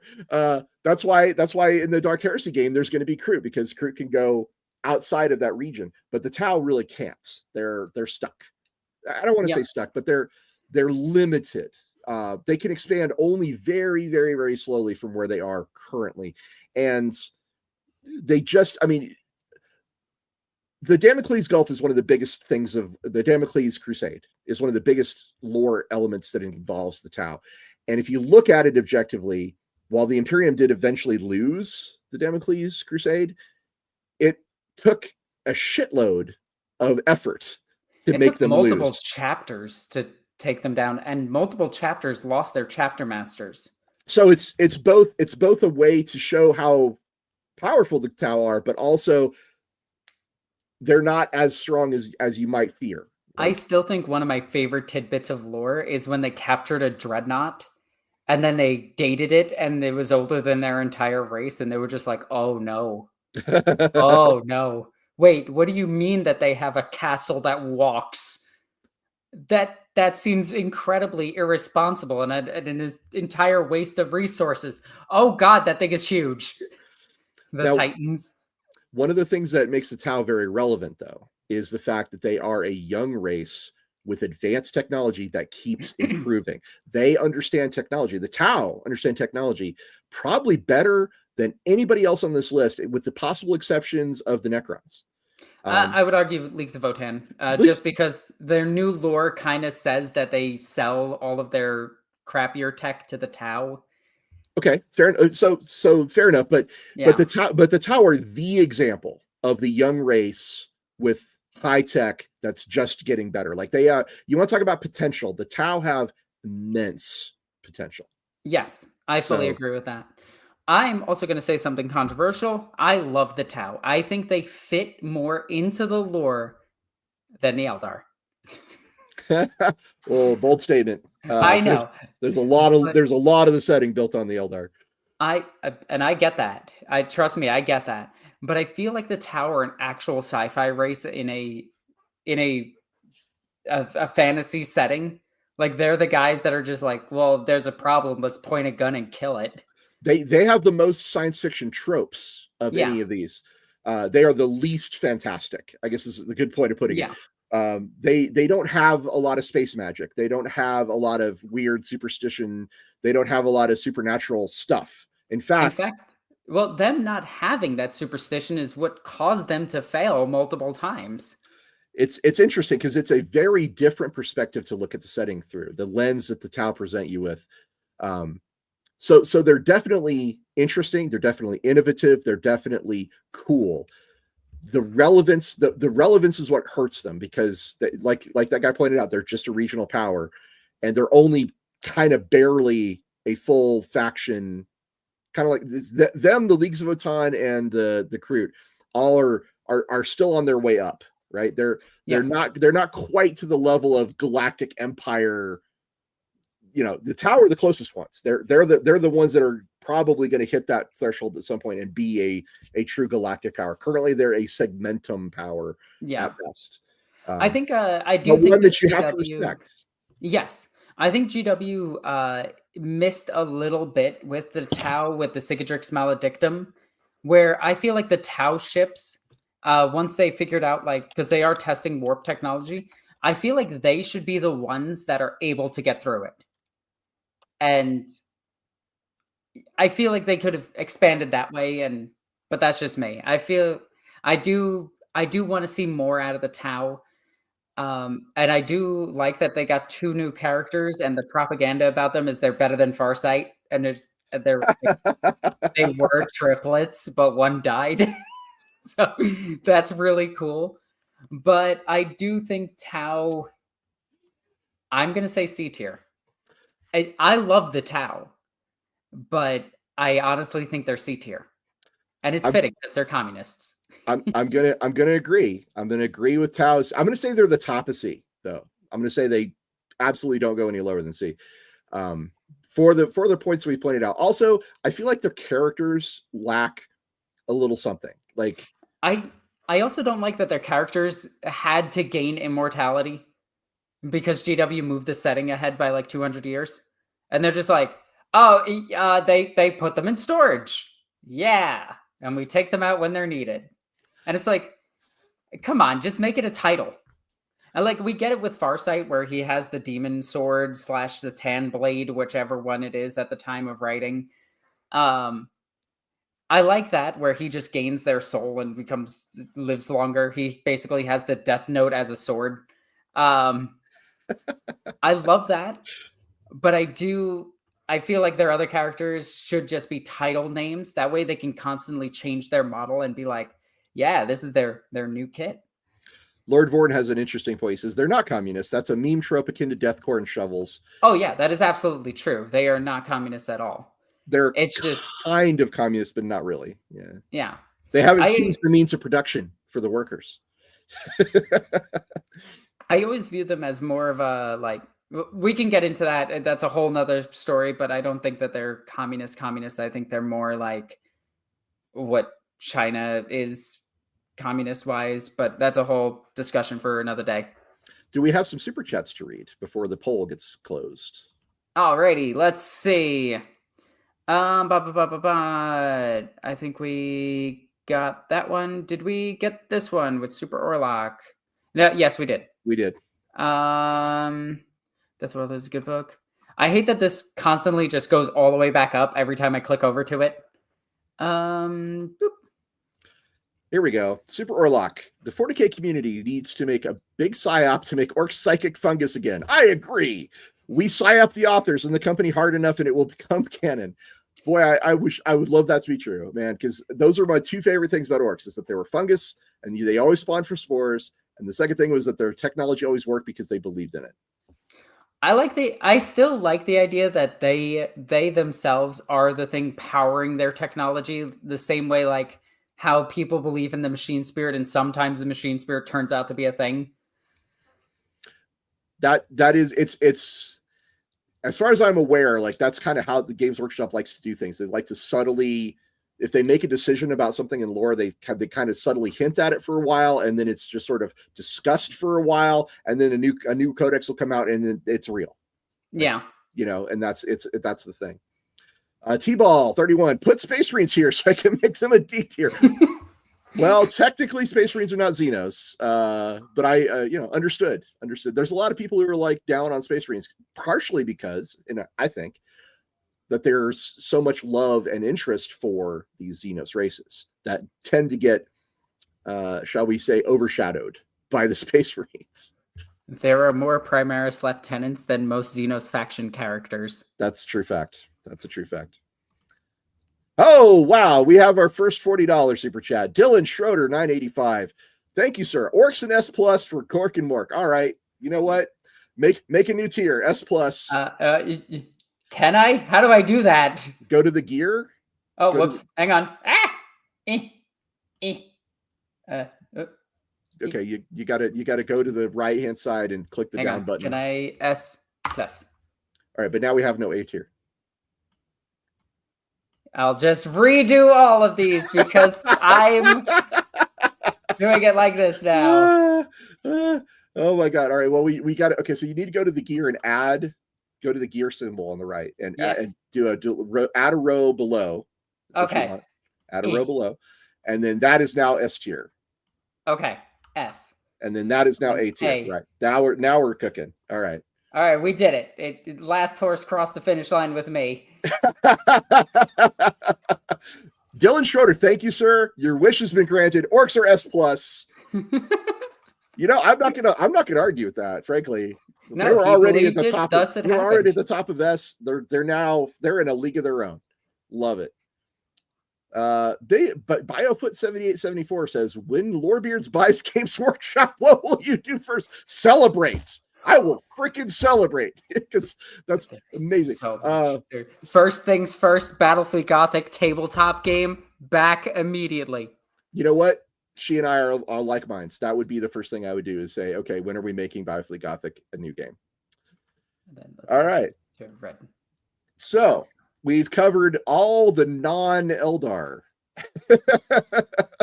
So we are up to Eldar. We have saved the best for last, everybody. Okay. So the Drukharis. Okay. The Dark Eldar. The Dark Kin. My friend Skari's favorite army. So story time. When I first got into 40k, I was at the very end of 2nd edition, and the first box set I bought was the 3rd edition box set, which had Black Templars and Dark Eldar. And the Dark Eldar are interesting. It certainly started out as a way to bring the Dark Elves from fantasy over into 40k. Obviously, like the poison weapons, the witches wearing chainmail bikinis, essentially. Oh, wait. Holy crap. Uh-oh. Interrupted. Oh, no. Spitfire 7035 paid us $50. Thank you, sir. Necrons to the front of S tier. Okay. The gauntlet's been thrown. Necron fans and Orc fans. I'm not that sad. Those are both excellent races. It really is. Like if Chaos was removed from 40k, just we go back to Rogue Trader, I'm okay with this. Necrons are awesome. They're obviously, I believe they're bringing in more and more and more into the setting. I feel like in a few years, Necrons are going to be as crucial as Orcs, frankly. Heresy, justice, the group is split. How dare. But again, thank you so much for all of the donations. They really appreciate do. You. You guys are great, and I love this. This is making me laugh. So to get back to the Dark Eldar really quick though. We're talking about them. They were clearly starting out as Dark Elves from fantasy, but in 40k, and they have evolved a great deal since that point. They evolved into almost somebody watched Hellraiser and said, hey, that was cool. And that's when we get the 4th and 5th edition Dark Eldar. Yeah. They started moving that direction to 4th edition. By 5th edition, they were full on Hellraiser. And I gotta admit, I don't care for the Dark Eldar very much. They are my least favorite of the Eldari. Are they interesting? Yes. They have a cool base in the middle of the webway called Cormorag. That is awesome. They have the guy, what are the guys with the two-handed swords called again?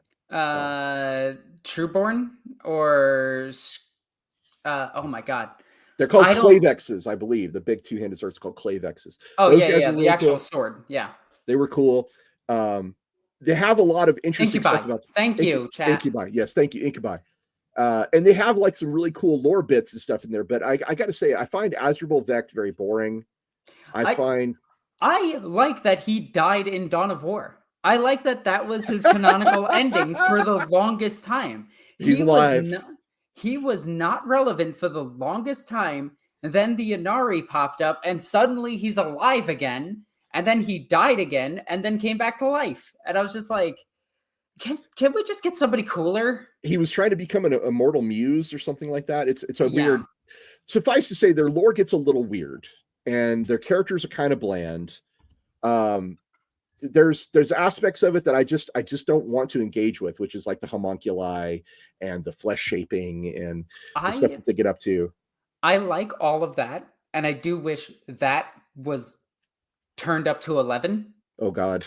Like, because I absolutely want them to be like this horrific, monstrous Eldar race that is just what births Slaanesh. I don't like that they're just like, oh yeah, we torture people. Look, we're torturing people off camera. Yeah. And now here's a grotesque. I would rather them like take somebody in the midst of battle, peel them apart, and actually use magic to turn them into, I know it's not magic, but space magic.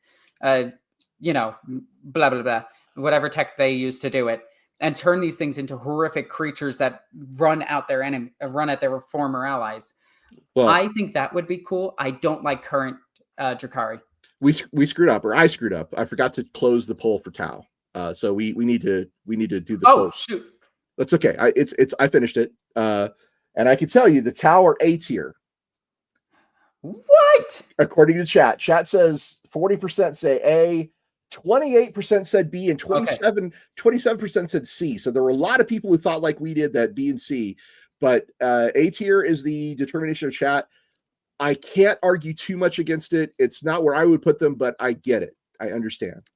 I don't think they're more relevant than Genestealer Cult, but they are definitely more relevant than Leagues of Votann. I would have put them at mid B tier, but that's me. But chat is always correct. Yeah, I'm with you on the mid B actually for Tau. Maybe I might put them higher than Genestealer Cults actually though. So I'm kind of okay with A. I'm not upset or annoyed. It's not like, oh no, how could they? I'm just like, it's pretty close. I will say this though. I am glad that GW, because for the longest time, GW was stepping away from like Slaanesh being Slaanesh and Drukhari being Drukhari. And they were like, oh yeah, everything's off camera. Like, oh yeah, hedonism, tee-hee. And now GW just took it right back and was just like, no, Slaanesh is a god of like depravity and excess and all this other stuff. So they brought back the combat drugs and didn't try to call them like stims or anything. They're like combat drugs. I like that they took that hard stance that they're just like, no, these guys are drug addicted, like horrific monsters. But overall, I just don't find them that interesting. They're also, okay, this is one of the categories that you find really important, Alexis. They're just not relevant. Like whatever they're up to, it doesn't matter in the greater scheme of things. The most important thing they did in the last 20 years was help the Ynnari become the Ynnari. That's literally the biggest impact they've had on the setting in that time. So I'm kind of, I feel like so for me, it's D tier. I don't know about you. I agree with D tier. If there was a bottom of D tier, I'd put them there because that's where the Drukhari would like to be. To be clear, I don't hate them. I'm not a hater. No, I don't feel like they don't belong in the setting. None of that. It's just compared to everyone else. I love them. They're just not that important for a role-playing game. Absolutely love them in role-playing games as enemies. There's one that actually you can adventure with in the Rogue Trader. He's great. I killed him the first time I met him. And then my second playthrough, I also killed him. And then on the third playthrough, I found out you could actually recruit him. Well, let's just say I would, if I was in the 40k universe, and God forbid I ever end up in the 40k universe, but if I did end up in the 40k universe and I met a Drukhari, I would walk the other way as fast as I possibly could. Like these are the people I don't want to associate with. Yeah, there are three very clear factions I never want to run into. Drukhari are like the easiest one. Then it goes Emperor's Children, and then Slaanesh Demons. Yeah, bad. I would rather run into a Khorne Berserker because the most he's going to do is kill me, and that is fine. It's going to be over quick. He is just going to kill you. Like you're just dead. You're pasted on the ground. I'm okay with that. If I was in the 40k universe, I'd probably be a door. I hate to put it this way, but I feel like the Drukhari are kind of the edgelord. They are. They 100% are. Because they feed on your pain and they want to take it into their soul. There's an anime term called Chunibu, which loosely translates to 13-year-old syndrome. Oh yeah. And I feel like the Drukhari are very Chunibu. That is a term that I don't watch enough anime for. Well, it's all the edgy, Yeah. protagonists, like, I am an assassin and I brood on the top of a roof with a katana. Like, that is very Drukhari energy to me. So I Yeah. don't know. I also do want them to bring back the half demon Eldari with the what are they called? The oh my god, why am I drawing a blank at their name? They like shoot green fireballs out of them and they're like half mist. Oh, Uh the ones that are shadow people. yeah, Yeah. chat out. Somebody has to know what their name is. I fight them all the time. I can't remember their name. Mandrakes. Thank you, chat. You guys are awesome. The Mandrakes did start, they have had an evolution and their lore did get more interesting over time. Like the Mandrakes are one of the few things in the Drukhari I'm like, I kind of like those guys now. I didn't like them as much early, but I like them now. So I put the poll up. I put the poll up. I put the poll up for voting, so go vote on the Drukhari. I'm interrupting again. No, go ahead. Go ahead, Alexis, please. I do like the Mandrakes because they remind me of a dropped Eldar concept, which is the Crone Worlders, the half demon Eldari, like the demonically possessed Eldar, and that's what I view the Mandrakes as. They're just the remnants of that, and I feel like that could have been a lot cooler than the Drukhari, in my opinion. It's also weird that the Drukhari also have like mercenaries. That's kind of a Tau thing. And these mercenaries are treated well. So it's like, what? Now, so actually you hit on one of my favorite parts of the Drukhari. One of my favorite bits of the Drukhari is all the weird aliens you can get as bodyguards, like the Slith. Yeah. I hate that they got rid of them. Oh, did they get, son of a bitch. Are they no longer around? That's too bad. They are going to come back as a kill team. That it has all but been confirmed. Okay.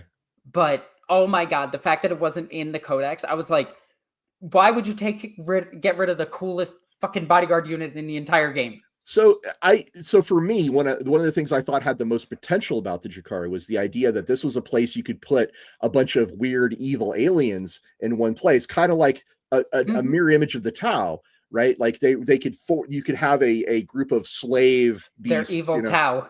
Yeah, that would be really interesting. I would love to see a Drukhari lord show up with his retinue of all these weird, bizarre aliens who all serve him, or else they get poisoned or they have a nerve collar or something. That would be wild. To me, that would be the most interesting thing about meeting one of these guys would be see his retinue. I think one of my favorite Drukhari books, well, it had Drukhari adjacent books, is the Ethereal Stern novels. Because like her in the pits with no armor on, just fighting Drukhari, peak. And they're just like, why is she so strong? Go fight her again.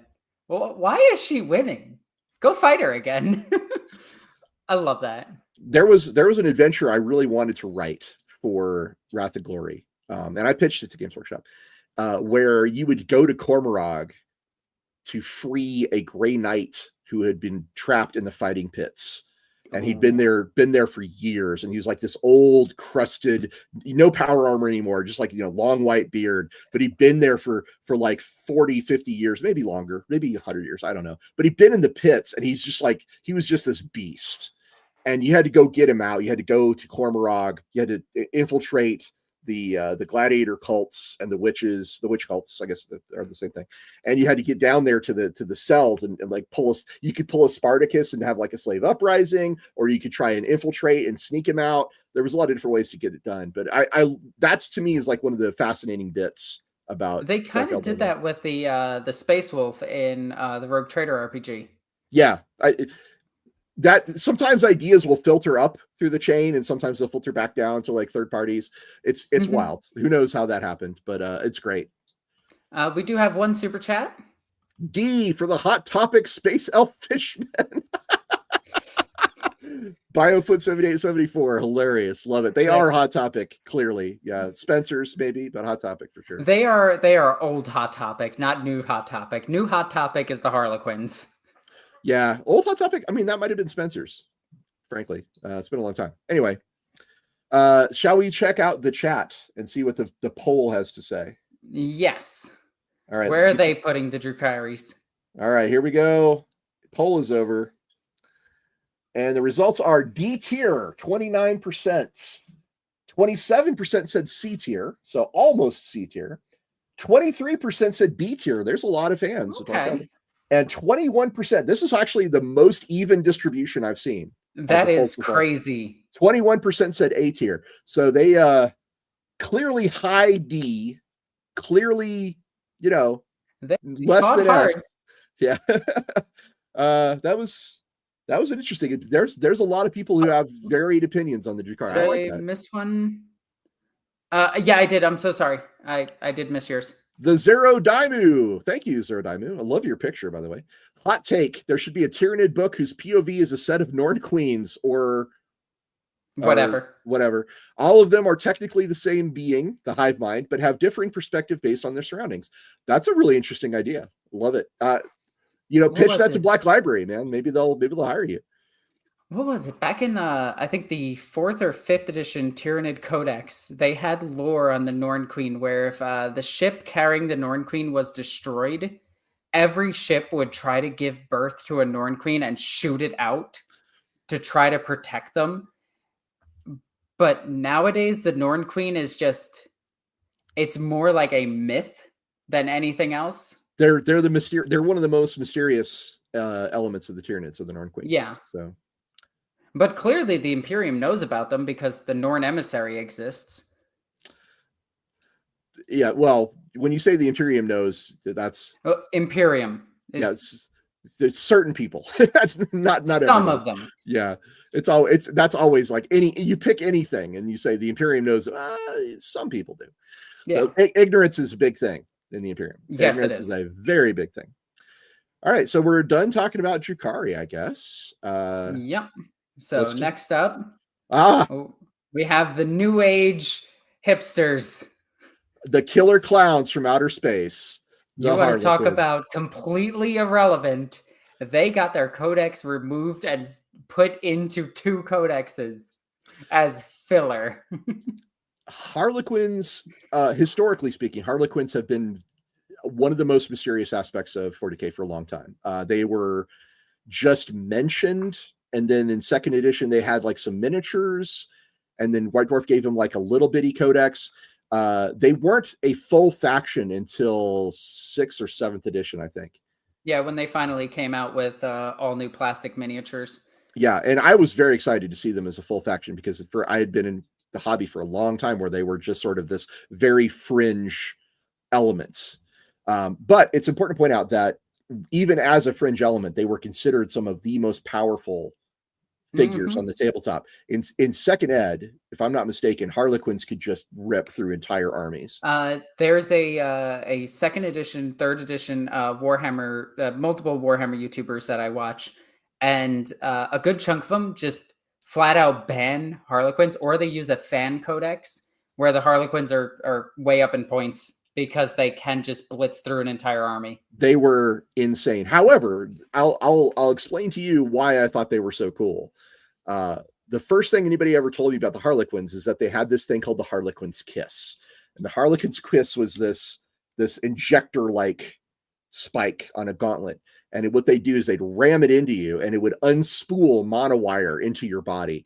And I was like, that is the most horrible weapon I've ever heard of in my entire life. At that point, I was just like, wow. And in my head just kind of exploded. I was like, that is, first of all, horrifying. Second of all, cool as hell.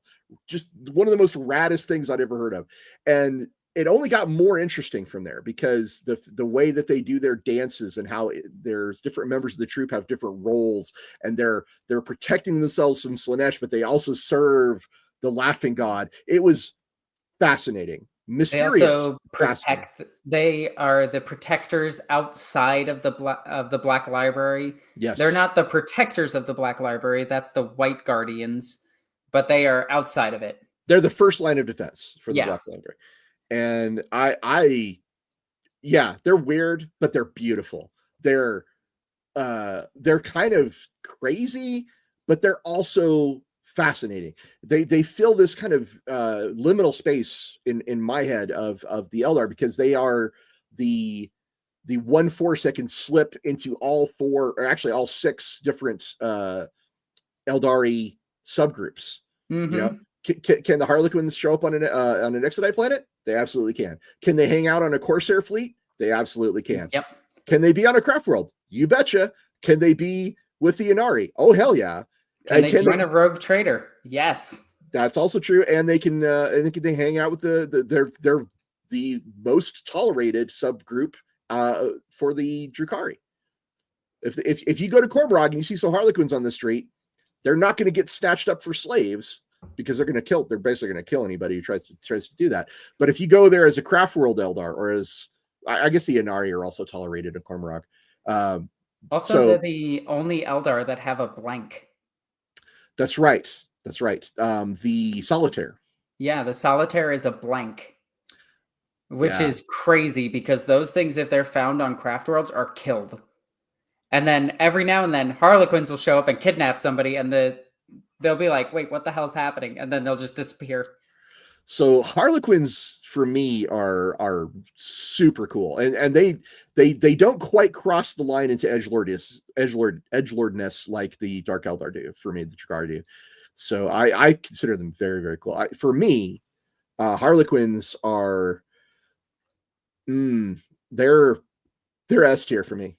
They're not a S tier. Wow. Yeah. And I think that's because they're just more they're super relevant. Like they're deeply involved in a lot of stuff. They're deeply involved to protect the Black Library. They're deeply involved in the birth of the Ynnari. They're deeply involved. They can get into the Golden Throne Room. They are the super secret squirrels of the Eldar, and I love them. I would say S tier for me. Wow, I was gonna say B tier. Okay, well let's hear it. Let's reasoning is it's because they faction as they operate more as an independent group than an actual faction in 40k, in my opinion. That's true. The shows are really cool. Their units are super cool, but very, very limited. I think they only have I think their box sets, if you don't count the characters, is only 3. So I think they're extremely limited in what they can do, and it's very hard to field them as an army.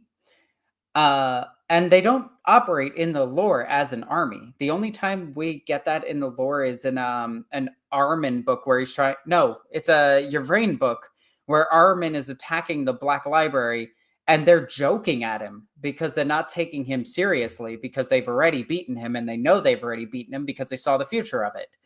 And they're joking that he can't even find the infinite staircase. How is he supposed to get into the library? And Yvraine just casually resurrects 2 Rubrikai Marines perfectly and then kills them to send a message to Armin, which is the most disrespectful thing you could ever do to him.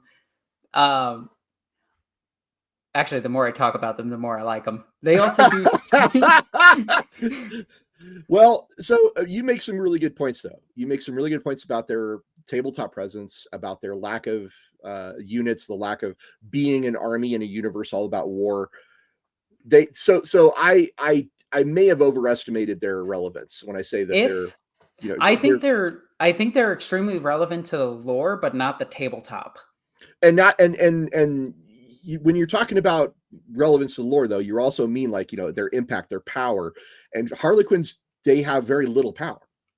What I would like to see from them in the future, this is me, just spitballing ideas out here, is like the other Eldar. Say the word, Alexis. You can do it. English is our first language. Like the other Eldar, I would want them to have an avatar of Kikarath, and it doesn't need to be explained. Unlike everything else, it does not need to be explained at all. Just have it show up and just be like, oh yeah, this might be Kikarath. It might not be. Kikarath is kind of just a joking god. Give them more units and more relevance on the tabletop. Like, give them specialty, like wave serpents. Like, give them like bizarre ones, in my opinion. But yeah, I think A tier, bottom of A tier. All right, I will support you on that because, like you said, I think you made some really good points about the aspects that I hadn't really considered. So, A tier, are they the bottom of A tier, or are they better than Tau?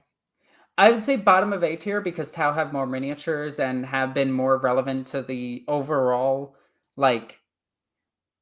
So there's not a Forge World book about people fighting Harlequins. There is one about people fighting Tau. Yeah. I reluctantly, I want to be clear, reluctantly agree with you on this. Yeah. Like if we get a whole new campaign book of the Custodians versus the Harlequins when the Harlequins broke into the Golden Throne, I would be on board with that. Death Jesters are super fun, though. He's got a good point there. I am also going to, my new Death Jester is actually going to be Jester from Critical Role on her lollipop. Survivor says we need more murder bards and doof warriors. Agreed. Yeah. Agreed. An avatar of the Laughing Guard would go hard. Mike, you are absolutely correct. Right? Like, and unlike other gods where they're like, oh, they're shards. Oh, they're this. Oh, it's actually a possessed person that becomes the avatar. You don't need to explain it because it's the Laughing God. It could literally be him, like, or them. It could literally just be them, or it could just be like, oh, I summoned a tiny aspect of myself. You got less than 1% of my strength and you couldn't handle it. So a couple of people pointed out some links, or not links, some analogies to the fantasy side of Warhammer. Whereas the Harlequins don't really have one over on Warhammer Fantasy. Loic is a god that exists in Warhammer Fantasy, and there are devotees of Loic, the war dancers and whatnot. The closest is the war dancers. Although I imagine Andy and Ryan might have more to say about that than I do. But it's interesting to point out that the fantasy races that are represented in 40k, like dwarves and elves, generally are better represented in fantasy than they are in 40k. And there's probably the really good reason for that is just the overwhelming dominance of Imperium and Space Marine lore and narrative that exists in 40k. I'm not saying it's a great thing. I'm just saying it's a truism. It's a fact. And maybe that's because of that, because there was no Troll Slayer book, right, for the Leagues of Votann. There was no. We have a perfect miniature for him now. Like, that's my point. Thrice Devoured could have like an entire book series about how he was devoured and came back, and it's just like, no, you get this bunch of a paragraph and a miniature.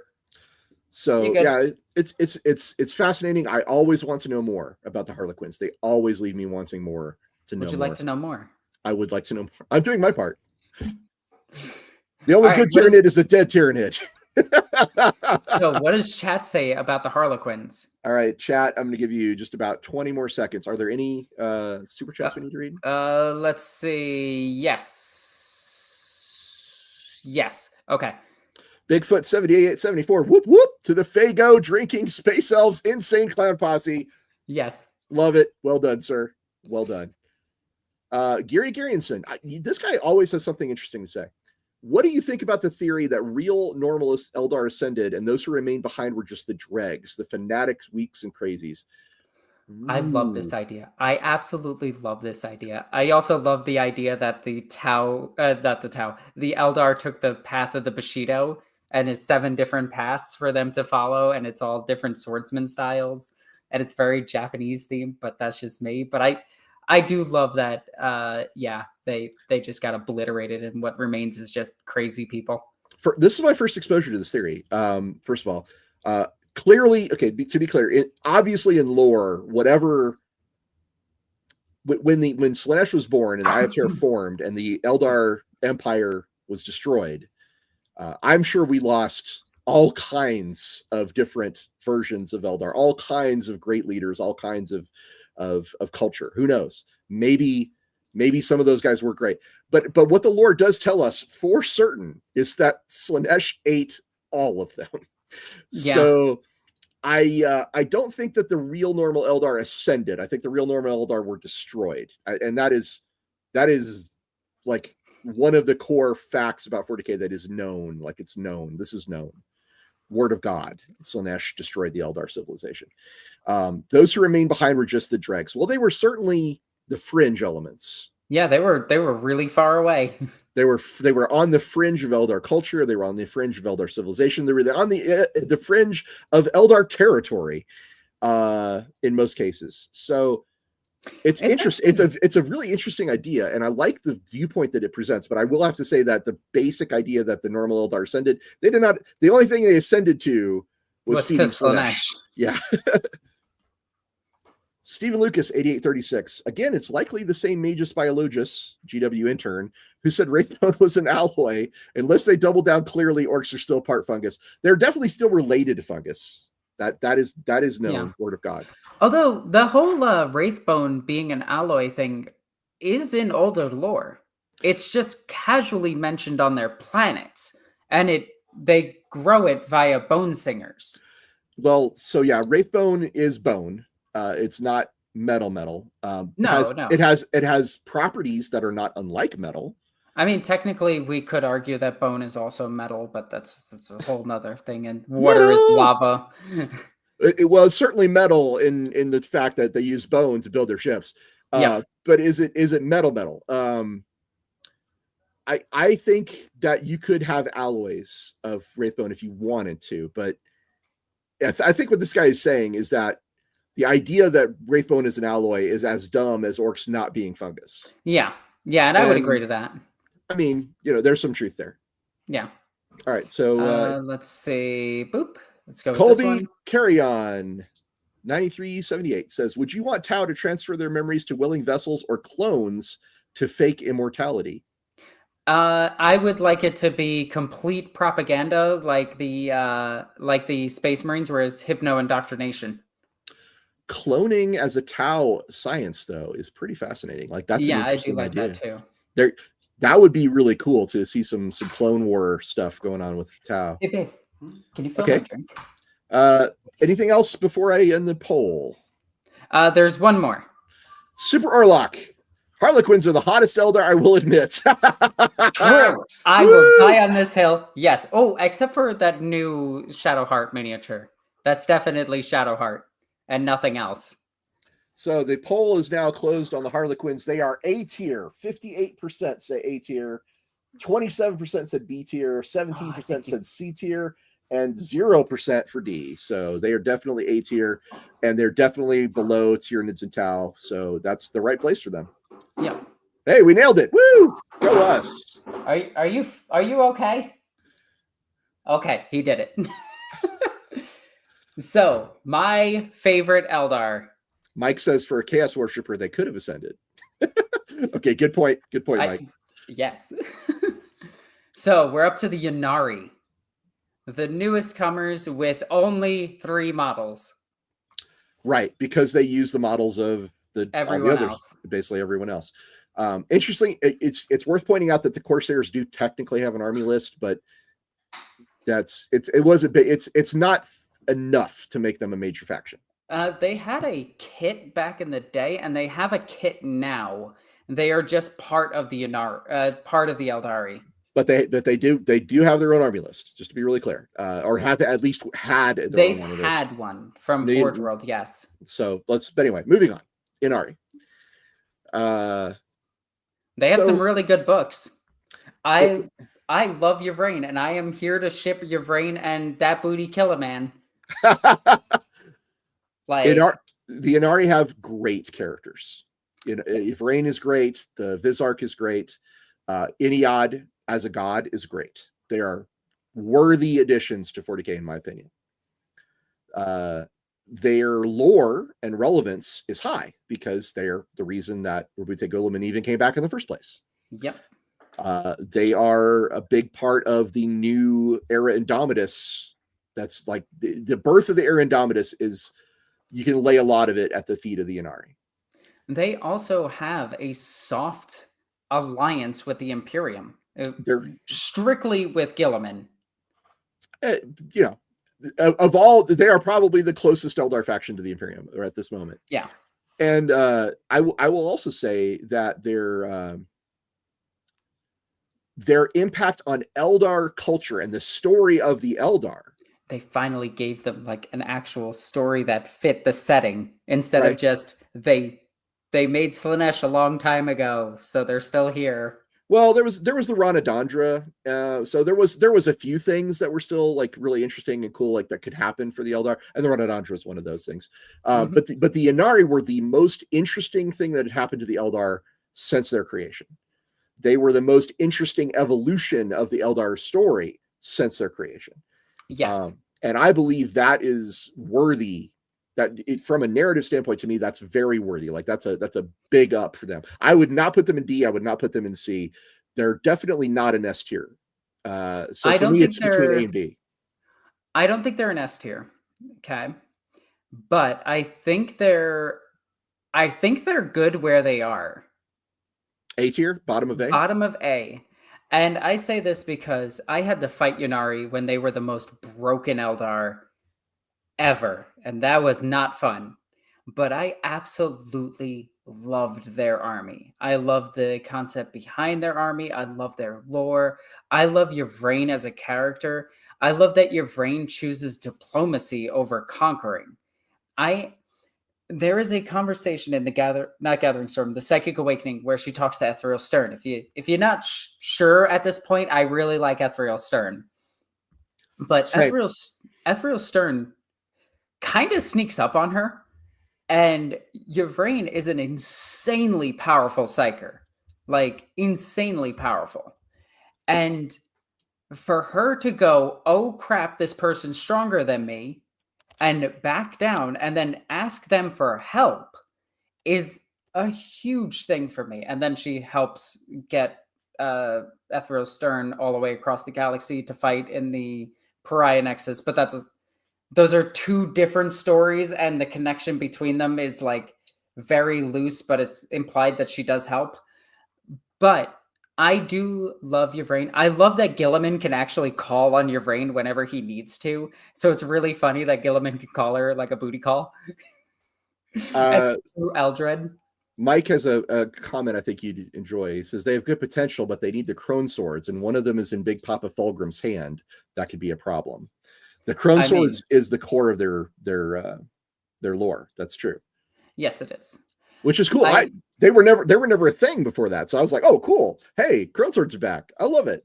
I do think taking Fulgrim's sword would actually be incredibly easy, since, Fulgrim kind of sucks as a fighter.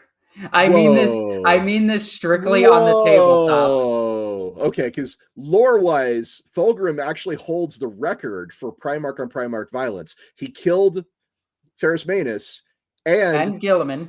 TKO'd Guilliman. That's two Primarchs.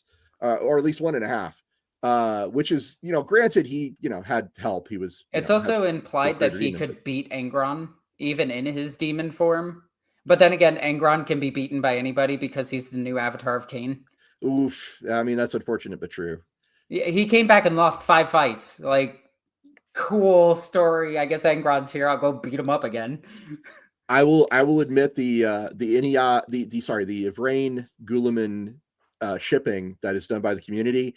I love it. I'm here for it. I think it's fantastic. I want it to be a thing. It makes total sense. Even from Yvraine's own words, you're a demigod. The only one who can ever understand you is me. I mean, that's romantic. Like, that's romance, baby. Look, and 40k needs romance. We need some more romance for 40k. Yes. And I have an entire terabyte hard drive filled with Yvraine and Gilliman. Anyway. Are there some do you have some doujinshi maybe of those two? What? No. Never. I am an imperial saint, in fact. Pure as a driven snow. Yep. But sincerely though, Ynnari are cool. I think low A tier is right. Let's throw the poll out there though. Get the poll started. The poll is now live for the Ynnari. Prove us wrong if you think we're wrong. And we might be. Like, I'm not going to say that I know every little thing about all of these Xeno species, because I definitely don't. But I know a hell of a lot.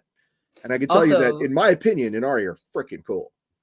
Also, everyone, if you don't agree with our vote or the vote of your fellow commentees, you can throw us $40 and switch it up as you see fit. Yes, you can switch one, but yes. The button, you can push a button and with $40 move any of these guys around. So or down if you really want. Move them up or down. I'm okay with that. It's interesting to see how people are so passionate about these factions. One of the things that Warhammer 40k in general engenders in people is passion. There is a lot of interest and love for these imaginary space elves or imaginary aliens because they're just so gosh darn cool. Well, it's because you put a lot of yourself into them. The orc players are a good example of this. You talked about how orc players have their own community. They really do. Oh. So let's get some super chats in here. Stephen Lucas 8836. Nah, we get another Gotrek novel where he goes to 40k and starts complaining how Ken are just Umgot dwarves made by humans. Then proceeds to throw a star at a chaos fleet. Satan Slayer, the name of the novel. You know, that'd be funny. I'm okay with this. Will never happen. Okay, hear me out. Hear me out. All of these crazy ideas should happen, but they should be in a book series that GW makes called the What If series. Like, give us some 40k. Yeah, give us some crazy stories. I'm down for it. Pusayo, thank you, sir. A bit behind, but I want to point out that Harlequins may not have much hard power. True, but they have immense amount of soft power. Also true. Out of all Xenos factions, they have the most wide-ranging influence. Very good point. Very good point. Harlequins do have an awful lot of soft power, and they can have very far-ranging influence. That's a good point. So what you're saying is they're soft tops. Yikes. I'm sorry. You know, we just start talking about Slaanesh and Dark Eldar, and the next thing you know, this is a not safe for work show. And then Gilliman in your brain, you know, it just it happens. Right. Oh, we got another one. Oh, Yin 44487. Big E did horrible things in the Crusade. True. Yes. But I love the idea that any other method would have seen humanity wiped out by Xenos or be so split up that humanity would be picked off one by one. Thoughts? ? Well, I have some thoughts on the subject. Uh-oh. So, did the Emperor do horrible things in the Great Crusade? Yes, he did. Would any other method have seen humanity wiped out by Xenos or be so split up that we would be picked off? That is a definite possibility. I might argue a probability. Well, if the Emperor did not launch a Great Crusade, is the point. He's like, what would happen to humanity? The Orks they were the most dominant species at the time of the Great Crusade. They controlled vast swaths of space. The Ullanor Empire of that guy, I forget his Urlach Urg, the warlord. It was insane, and it required serious effort from the Great Crusade. It required the Emperor in person and Horus in person to beat them. Yeah, so, I think you're right. I think any other method would have seen humanity wiped out or split up. So hear me out. Trazeen might have saved them because he wants to see what they become. Yeah, but a Necron ant farm is not exactly a great outcome. No. Have you seen that movie Vivarium? Because that's kind of what it would be. Oh, Tejano Pendragon. Woo! Thank you for the super chat, sir. Put my Power Rangers, Power of Friendship, Death Culty, Slaanesh killing Space Elf Uniters up top and to the left of the Necrons. This man loves the Ynnari. The Ynnari are now S+ tier. Thank you, Tejana. What is happening to my precious orcs? Power of Friendship. Power of Friendship. I love it. I love it. Absolutely. Thank you so much. And you know we got one more. The power of passion is what we're seeing right now, actually. Mm-hmm. Ricky Chapman, 3377. We need Ladriel in 40k. Wasn't she the Lady of the Lake as well? Wasn't she turned up? I'm not sure. I don't know fantasy lore. Ladriel. So if someone in chat tell us more about Ladriel and why we need her in 40k, because I'm curious, but I gotta admit it's a little outside my wheelhouse. So love to find out more about that. Is there any more? No, that is it. All right. Oh, never mind. I lied to you. It came in just as I said no. Narg smart. Oh, look at that. Thank you, sir. You looks like an Umi that needs some feeding, metal boy. Gore guts. That's true. He did say that. Orks in first place. back to the top of the ranks. I love it. You know, the red ones do go faster, Narg Smart. The red ones go faster, and he has a red super chat. I just thought I'd point that out. Hell yeah. All right, let's see where the poll took us on the Ynnari. Chat says A rank with 40%, although I'm going to say the super chat overrides that. Yeah, super chat does override it. But chat said A rank. 29% said B, and then C and D were less than 20%. So the majority of people want him in A. That's pretty good, though. That's pretty good. I like that. Professor Shapp says, I do believe she's a Lady of the Lake. Is that Lilith or is that Ladriel? I'm so confused sometimes. I imagine the Exodites are having something maybe similar. Exodite Eldar are a very mysterious bunch that I would love to learn more about. I want lore on them. Yeah, for sure. We have paragraphs and that's it. I go for both.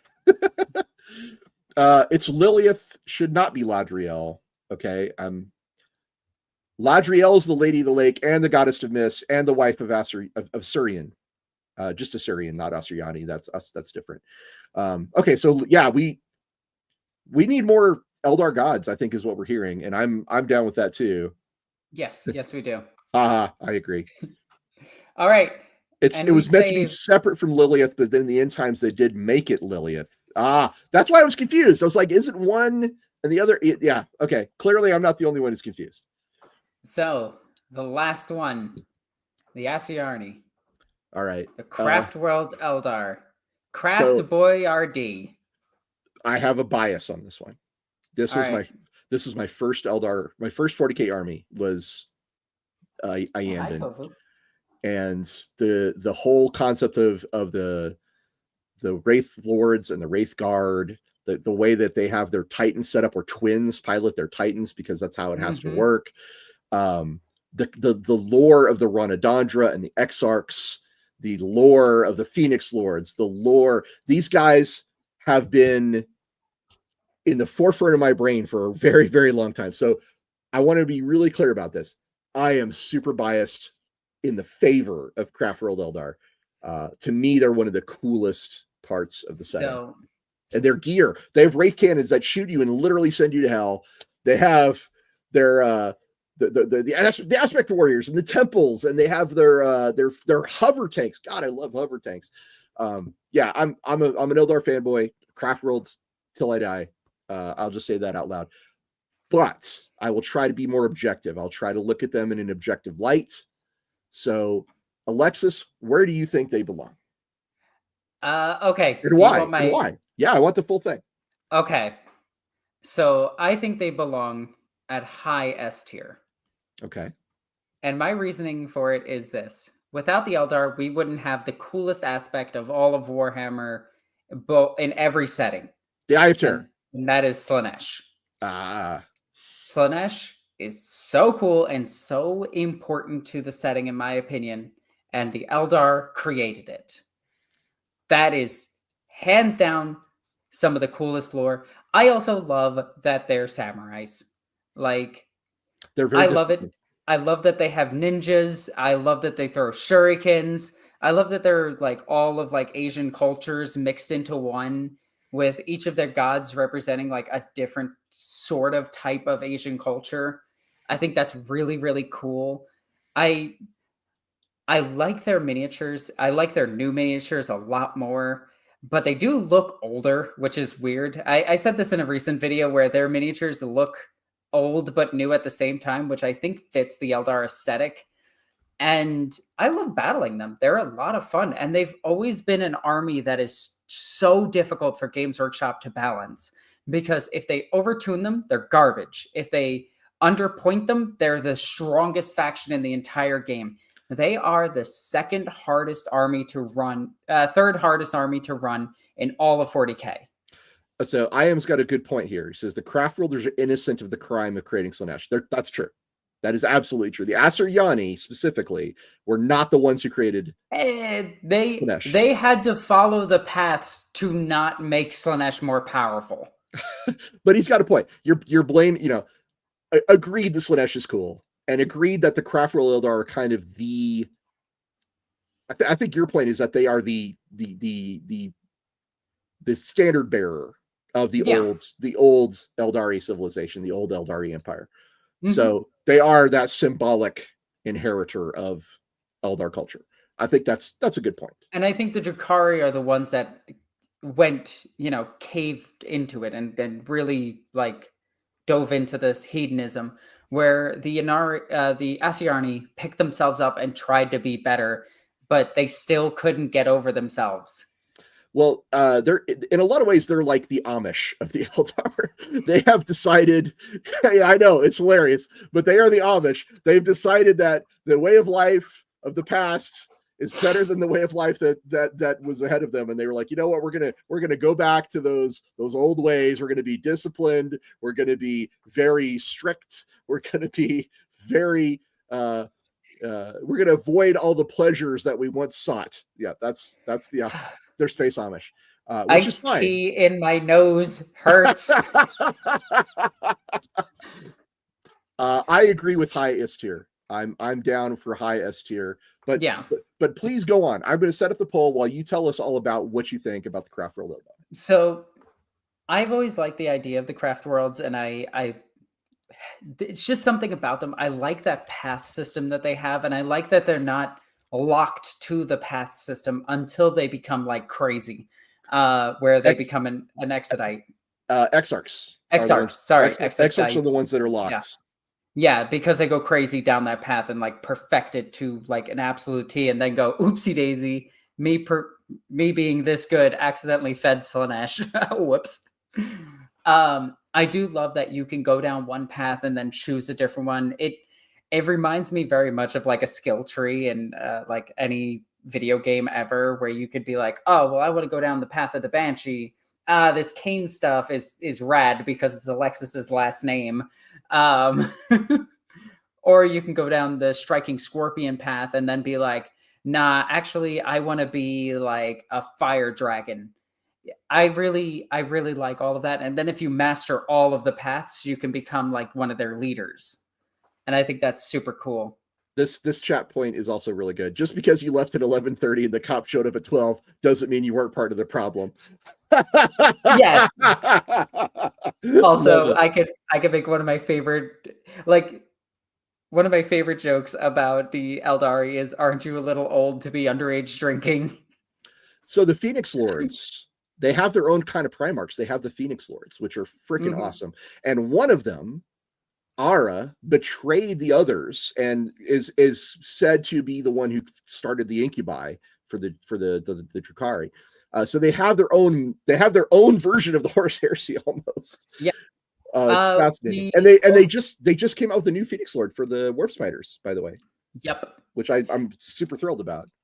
And it looks amazing. I want to get that model just to paint it. So the Phoenix Lords, they have great characters. The Phoenix Lords are almost like Primarchs. They're just chock full of character. Yep. And they're both like incredibly good at what they do and incredibly flawed at the same time. So go ahead.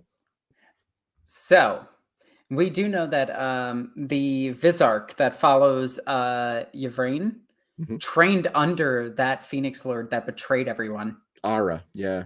Yeah. That's cool. So I thought that was just really cool to like put in there. I absolutely love all of that. I love that the Eldar are so connected, but so disconnected at the same time, where it's like, yeah, we're all like really tight with each other, but we all hate each other.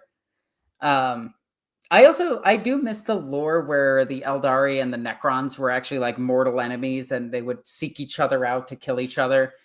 They kind of pulled away from that quite a bit nowadays. Well, the Eldar were already arch enemies of Slaanesh, so I mean, yeah, it would diminish that if you gave them another arch enemy. Yeah, I think there's just so much cool stuff about Craft World Eldar. I'm a fan of literally everything, and I was on a project not that long ago where we were trying to work out a way for the player characters to get onto a craft world, and the discussions we had with Games Workshop about like what a craft world it looks like and how you would get on board and what you would do while you were on board the ship, they were pretty fascinating. We know very little about what's on a craft world aside from like a few generalities, like the Palace of Crystal Seers and the chamber where the Avatar of Cain is held. But it's one of those things where I've always wanted to. I keep going back to this idea of like I want to see the inside of a craft world. Yeah, In I Wrath do and like. Glory, we crashed one. We crashed a craft world onto a planet, and Oh, it's stuck there. how did the planet survive? Well, craft worlds are big, but they're like they're not planet size, to be clear. No, but they're continent size. Like They're definitely continent size. They're gonna crack a planet if they hit it. I mean, the only thing that's really helped out there is that craft worlds travel fairly slowly. So yeah, I mean, it was a big impact, but it wasn't Earth, planet destroying impact. It's also a sci-fi setting, so we don't need to explain how it maybe use repulsors. Space fantasy. Yes. Yeah, space fantasy. Magic.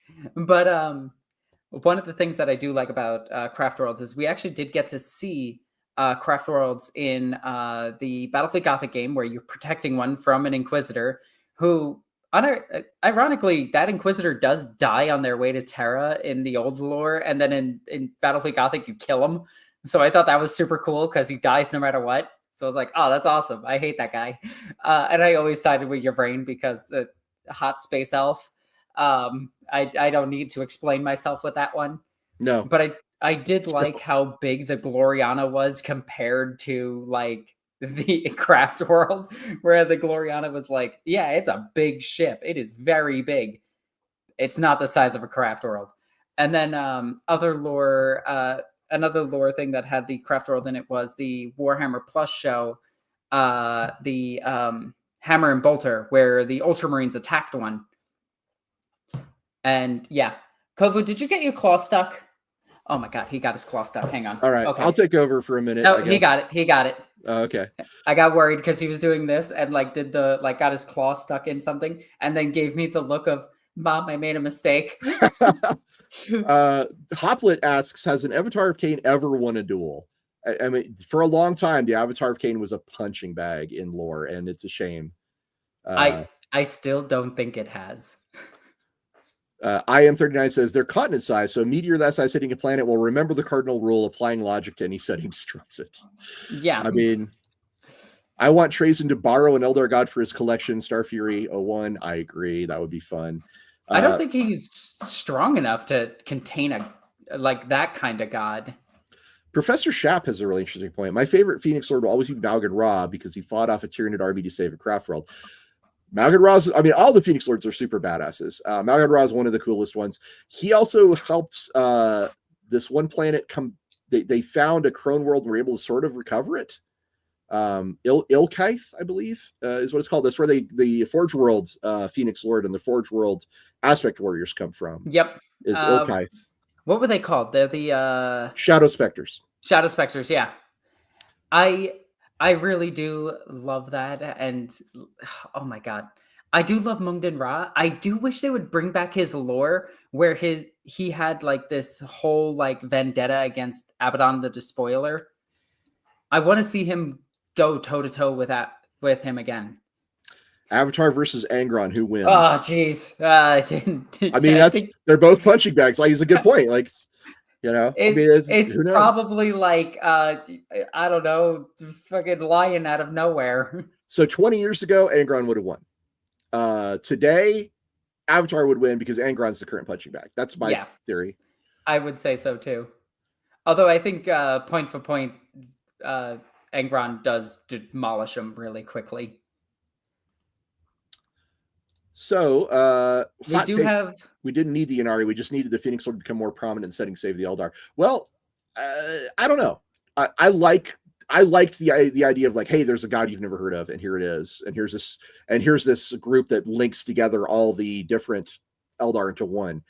You have a point. I'm not gonna say you don't. I just like the way it happened and it turned out. Very quickly, she could have just been a Phoenix Lord of a new path. But maybe she is. Yeah. Professor Shapp says no one wins, they both lose. Yeah, probably. That'd be funny. We do have one super chat. Let's do it. Yin 44487 says megarachnids should be somewhere. Creepy sentient spiders. Megarachnids are from the Heresy era. And they were on the planet called Murder. And why didn't they just blow this planet up and move on? I will never understand. Well, it was a pride thing. The Great Crusade was a lot about pride, and I know. We're taking this goddamn planet. This Xeno species that's incredibly dangerous and kills space marines really quickly, that has no way of leaving this one rock that we don't need. Let's send the entire chapter down there. Listen, it was Legion, sorry. But so here, the about Megarachnids, unfortunately, they do not have an army list, and that means they're not part of this, as we talked about earlier. So, have you heard about the Megarachnid army in Heresy, where people made rules for it and you used Tyranid models for it? Wow, that's cool. Yeah, that's neat. There's some really interesting. The Panopticon guys do some really interesting stuff for Horus Heresy. Okay, shall we close the poll? Yes. All right, everybody, closing the poll. So get your last votes in. Let's hope Kovu doesn't do that again with his claws. No, he went into the bedroom, so he's fine. All right, here we go. Ending the poll. And we got A tier, 60%. B tier, 23%. C tier, 15%. And D tier, 2%. I did not put S on the list. I probably should have. 62% A, though. I think that actually, I'm gonna say, yeah, they belong in the S tier. I know, okay. Chat. I know. You guys said A, but I'm exercising my privilege. S. All right, I agree. Chat, you're almost always right. I think I screwed up by not putting the S in the options, so I'm gonna make this my mistake, not yours. Yeah, it's a bit top heavy, isn't it? Well, I mean, you can see where our bias lies. Oh, big time. Big time. Oh, somebody's saying their super chat was missed. This guy. Let me double check. Oh, they were. FA4112. Oh, $40. Oh, this is a move. Slanesh told me to tell you to move the Ynnari to D. You know what? You paid for it. You get it. They're going down to D, and they're. I mean, I'm gonna say they're better. Let's move them up above the Drukhari, but they're D tier. All right, fair enough, sir. Fair enough. Fair enough. Poor Ynnari. I am also crying, but you know what? I get that people don't like. There's aspects of this. I mean, you heard me talk about the Dark Eldar, the Drukhari. I don't like them. I feel like they have potential to be good, but I don't like them. So another easy win for the Dark Prince. Yes. And I get this guy's impression of the Ynnari too. Like I understand the people that think that orcs are above everything in the world. I get that. I understand the people that think that Ynnari should be under everything in the world. This is especially IP. Gilliman. This is an IP that evokes very strong responses, and that's what you want. A good, strong property, intellectual property, is one that causes you to feel something at either end of that spectrum. The worst IPs are the ones where you feel nothing, that you're just apathetic. I look at some games out there and I'm like, I don't care. Like none of this matters to me. But if I dove deep into say like Iron Kingdoms, I would probably have some really strong feelings about like where different factions lie. But we should talk about Cyberpunk one day. Cyberpunk too, yeah. But for 40k, which is one I have lived in this setting for over 25 years at this point. That's crazy to say, but yeah, a quarter century of my life has been spent either playing it, writing it, working on it, or now talking about it. It's been a crazy career for me. Anyway, point being, I understand the passion and the love and the hate. So don't hesitate. If you're in our chat and you're like, I love this group and here's why, let us know. If you hate something and you want to tell us why, let us know. Because engaging with this community is like one of the coolest parts of being in 40k. I ran events at Games Days, and I ran into people who would tell me about like their favorite faction and why it was so cool. And I know, Alexis, you've probably ran into those guys at grand tournaments too, right? Like really passionate players.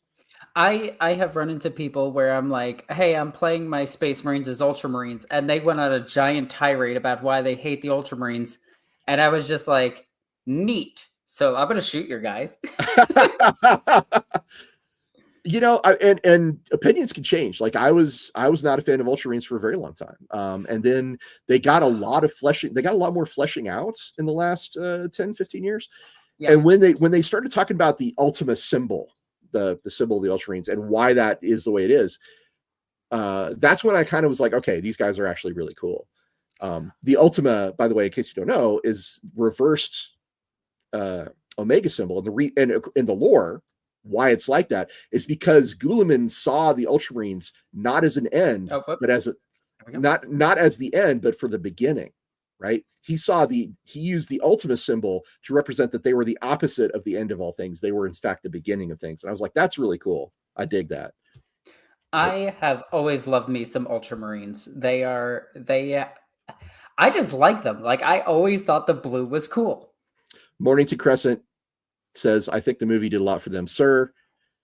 You and I are going to have a fight in the parking lot. Look, I hate that movie. I hate that movie. That movie is fine to listen to and never look at. The voice work is great. I'll give you that. Yes. And the music is pretty good. I like the songs, but oof. Yeah, that movie was oof. Professor Shapp says 40k Lorebeards needs to mention Michael Moorcock and Dune at least once per stream. Okay, consider them mentioned. Dune and Michael Moorcock.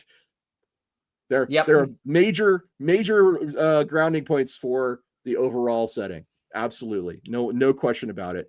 Ian Livingston will talk to you. If you look at some of Ian Livingston's stuff from back in the day, he'll talk about Moorcock and its influence. So here's a question for you, since you wrote the Dark Heresy books. Well, yes. Yeah, go ahead. So me and Victor have this agreement that a force field only works at certain velocities. Okay? So it can block like lasers and bullets and things like that. The slow blade penetrates the shield. I see. Yeah, but that's why the slow blade, that's why you can sneak up and cut someone's throat. But if you do it too quickly, the force field then protects them.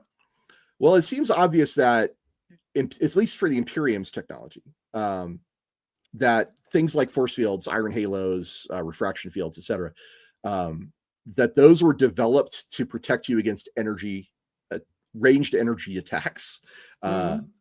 It makes perfect sense to me that Dune would have influenced that to a degree that you would say, yeah, the force field is largely for being shot at. It is not about getting stabbed. Yeah. Although in the tabletop it still works that way because that's the way it works. Well, yeah, I mean, some of them are literally on like shields. So yeah. Well, what else do we have to say about this Xenos tier list? Because we have 18 minutes left in our stream. So what we could say is, if anyone is not satisfied with this, you could throw 40 and change the list with one choice. If you want. This is your last chance, gentlemen. If you want to change this list, now is your opportunity. I think you mean bitches and bros and non-binary hoes. Oh, I wish I had said that because that's a much better way of saying it. Bitches and hoes and non-binary. Yeah, I love it. It's great. That comes from an anime too. Really? Which one? I have no idea. Oh, wow. I've seen it a few times, thought it was hilarious, and I'm like, yep, that's my go-to now. So, or I say duelists or chat, because both of those are gender neutral. So let me talk a little bit about where the IP is right now and like the evolution of lore, because these alien rankings that we've given are based on what we know today. Okay, and that's December 3rd, 2025. 5 years from now, 10 years from now, this would be a very different list because 40K as an IP is evolving, and it's evolving in some really interesting ways. Games Workshop has taken a very different approach to say how IPs like Shadowrun and Battletech are handled. It's taken a very different approach to how, for example, Star Wars is handled. And they've done a really good job of it's not handled as poorly as Star Wars. Oh no. Well, don't get me started on Star Wars. But the what I'm trying to say is I praise Games Workshop for their approach to always finding new bits and new ways. We talked about how the Harlequins evolved, how the Necrons have evolved through multiple retcons. They didn't evolve into something bad. They got better. And that's what I admire about Games Workshop handling of the IP, is that generally speaking, over time, anything you like just gets better rather than going the other direction. I would argue like the Dark Eldar are one of the places where it maybe didn't work out quite as well as they wanted to, but there's still potential there. I mean, I'm reading a book about Lilith Hesperex right now, and the Ynnari are this fantastic lever to move the Eldar around and change their lords in really interesting ways. What was that one? We need a book called The Queer Reading of 40k by Lord Queen Alexis. Yeah. I mean, I get this one a lot. I'd check it out. Because I have this whole thing about if you read the Commissar Yarick books, he is very, very, very close to men. Yarick? Yes. Huh. That's not who I would have. Huh. I know, right?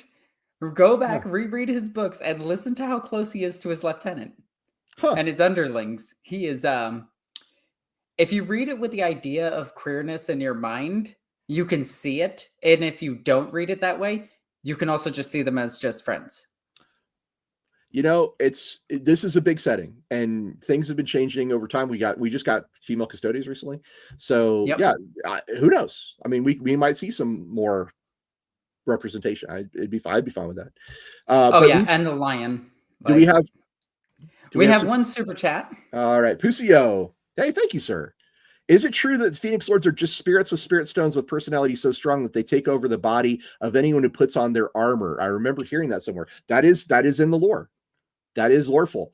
When Phoenix Lords fall, and they have fallen, the Eldar go all out to recover their armor, because their armor includes spirit stones that have aspects and essences of the previous Phoenix Lords, of those who have worn the suit. Basically, become whoever wears that Phoenix Lord suit becomes that Phoenix Lord.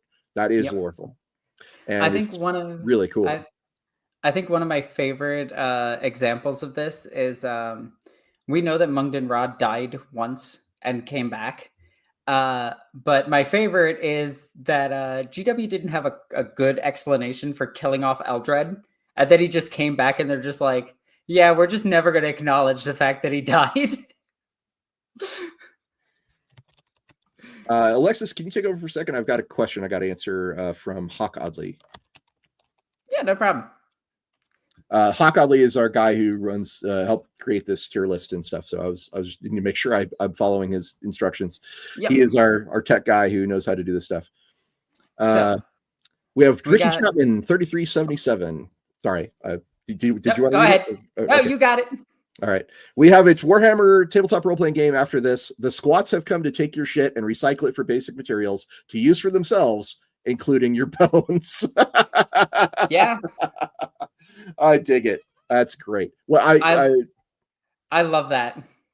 Okay. So Hawk Oddly's telling me there's a button on the bottom to do the thing. So I will have to look into that later. What, the save? Maybe that's it. Yeah, it's got to be that. That's what he's talking about. Save that. So there we go. And now we can download it and keep it for later. So if we ever need to revisit this, oh Lord. Everything's gigantic. The internet is attacking us. You know what? Let's go back to this. Okay, there we go. It was this one. There you go. I'll figure that out later. This is why the AdMech have so much trouble, says Morgan Crescent. Yes, I agree. We must administer the ritual slap to the side of the computer case. Okay, I did download it. Great. Okay. So now I just need to get this thing to stop freaking out. Dylan Schroeder says, Hawk is pretty much the core founder of Lorebeards. We couldn't do it without you, Hawk. Big fans. Thank you so much. Create an account. No, thank you. Hawk Oddly is the ultimate man in the chair. He is our man in the chair, and we love him. Thank you, sir. I will absolutely give it up. There we go. So this is our final ranking after chat had its way. Although I agree with almost everything in here. I think the only one I disagree with is the Ynnari. But again, the Ynnari at the bottom is really, really hurting me like a lot, and it shouldn't be hurting me as much as it is, but it is. My soul aches for them, mostly because I want to uplift them. Is there anything you disagree with here, Alexis, aside from Ynnari? Let's see. I feel that the Tyranids should be a little bit higher. I feel like the Tyranids are more relevant than the Kroot. Okay, that's probably looking at it now, I would put the Kroot down. I'd put the Kroot above Tau, weirdly enough, because the Kroot do appear a lot more than the Tau do. The Ynnari being more important than Tyranids does make sense. Originally, the Tyranids weren't like this space eater. They then became that. So I get that. And the Eldar have always kind of just been what they are now. Except in Rogue Trader, where they were just merchant traders, which had an army as well. I did like that lore. But that later became the Corsairs, which is fine. I do like that GW jumps back and forth between their older lore and then brings a lot of it back into the future. Like Or comes up with something new. Yeah, like the Zote being canon again is awesome. You made some really excellent points about the Necrons having evolved, and I do remember them when they were in their super boring phase. So it's kind of amazing for an old guy like me. It's really amazing to see the Necrons on top and not think that's crazy. Like I'm like, oh, that's legit. Yeah. You want to talk about Games Workshop reinventing until they get it right.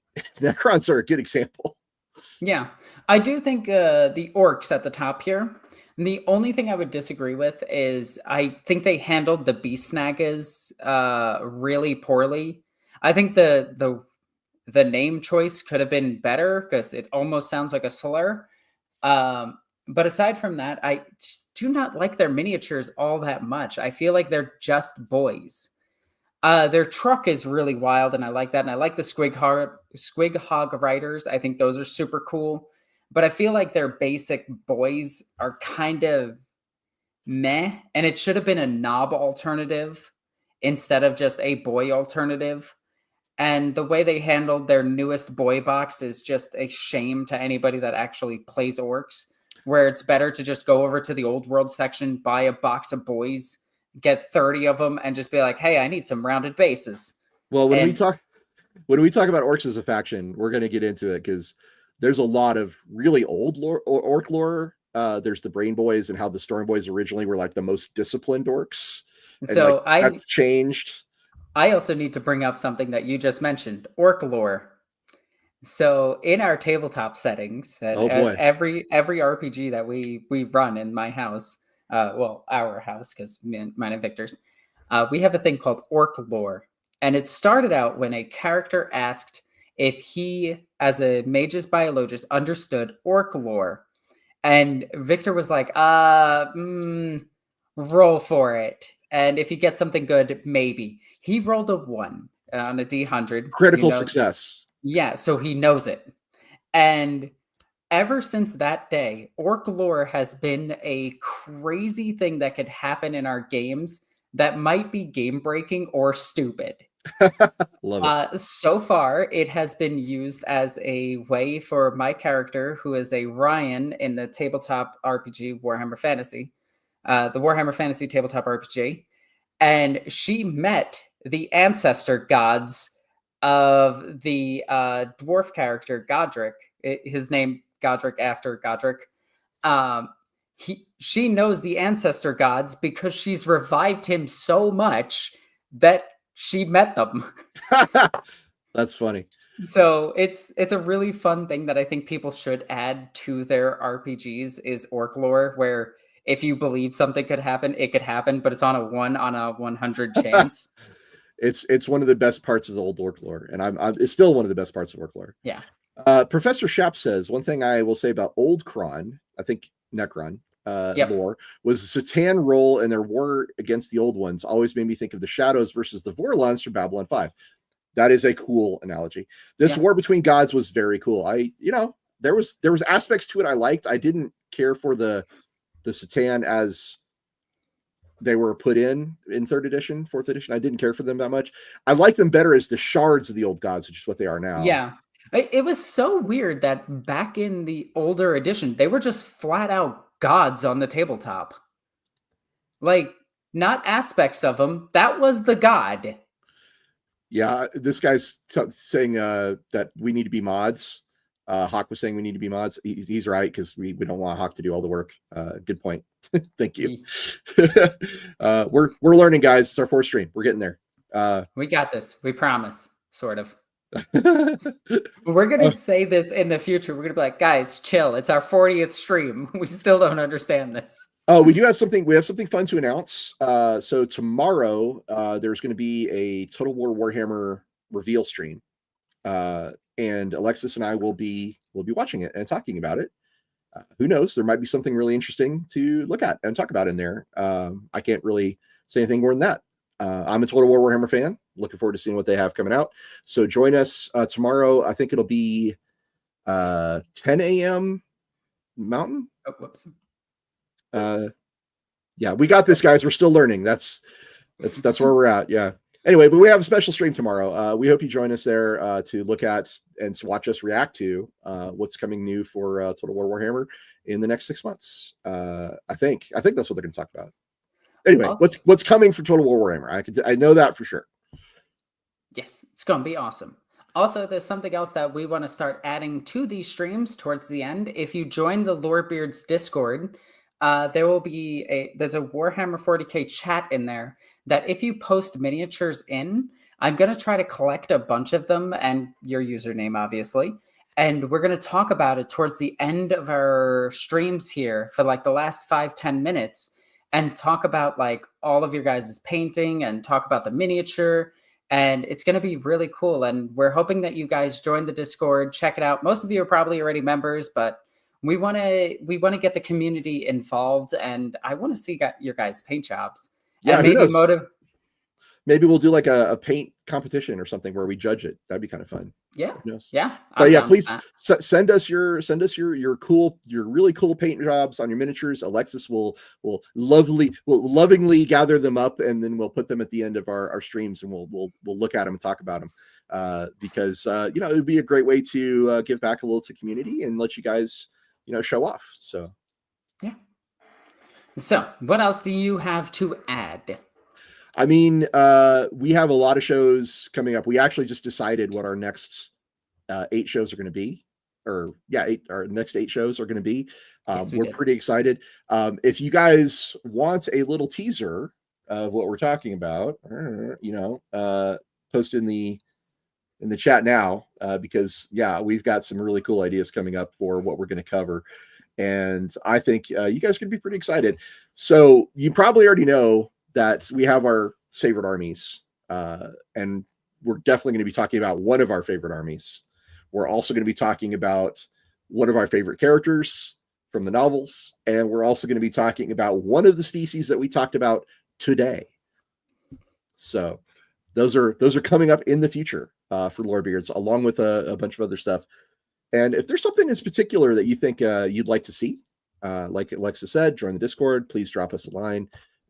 We've got a very active community. We've got some really great moderators over there. And the Hawk put the link in the chat because Hawk is a goddamn hero. Thank you, sir. Really appreciate it. Yeah, they're saving our butts. Oh, okay. This is a comment I must talk about. My 20-year-old Dark Eldar minis painted by a very young me, the horror. Like I said, my first box set was that 20-year-old box set, the 3rd edition box set. And I'll tell you this, one of the things that turned me off the Dark Eldar was the goddamn space hair. If you have not seen it, just look up Dark Eldar space hair, and it goes straight up. It's like, whoosh. It is, I mean, Warhammer's always had like weird hairstyles, a lot of mohawks, a lot of long braids and stuff. They absolutely love the top knot. They do love the top knot, but the Dark Eldar, the 3rd edition box set Dark Eldar, woo! That space hair made me like never want to put those heads on any model. So is that your most hated miniature? Oh boy, it's up there. It's not as bad as the Kidney Bean Dreadnought, maybe, but it's pretty bad. I love that Dreadnought. I know you do. He is precious, and you leave him alone. Could you imagine being a venerated hero and waking up with one of those? I won't say it's my least favorite, but it's among my least favorite miniatures is the Dark Eldar space hair. It was bad. It was really bad, yeah. Oh my god. Bad. All right, and we're basically at the end. Is there anything final words, Alexis, on the Xeno species or anything else? So I absolutely love the Xenos factions in Warhammer 40k. I think a lot of them could use a little bit of work and a little bit more lore. Leagues of Votann. I would like to see more coming out of them. I do love like battling against them. They are rare. We have a lot of Tau players in my meta, which is kind of strange. We have 3 Eldar players, but weirdly enough, I only ever fight like the Orks. And it's like, okay, I'll fight the Orks in this.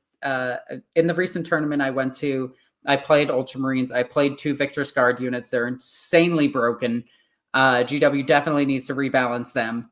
But I went through and I played 3 games. I played against Orks, then I played against Chaos Knights, and then I played against Custodes. I did lose against the Custodes, and that hurt, but the Orks were a ridiculously fun game. Gozgul came smashing into my deployment zone, turn 1, killed one of the Victress units. Kalgar and his Victress unit wiped them out. I eventually won that game. The second game was hilarious because I took the Victor's Guard and walked through an entire Chaos Knight army and killed everything by turn 2. I felt bad for the opponent. I felt really bad. I was like, I'm sorry.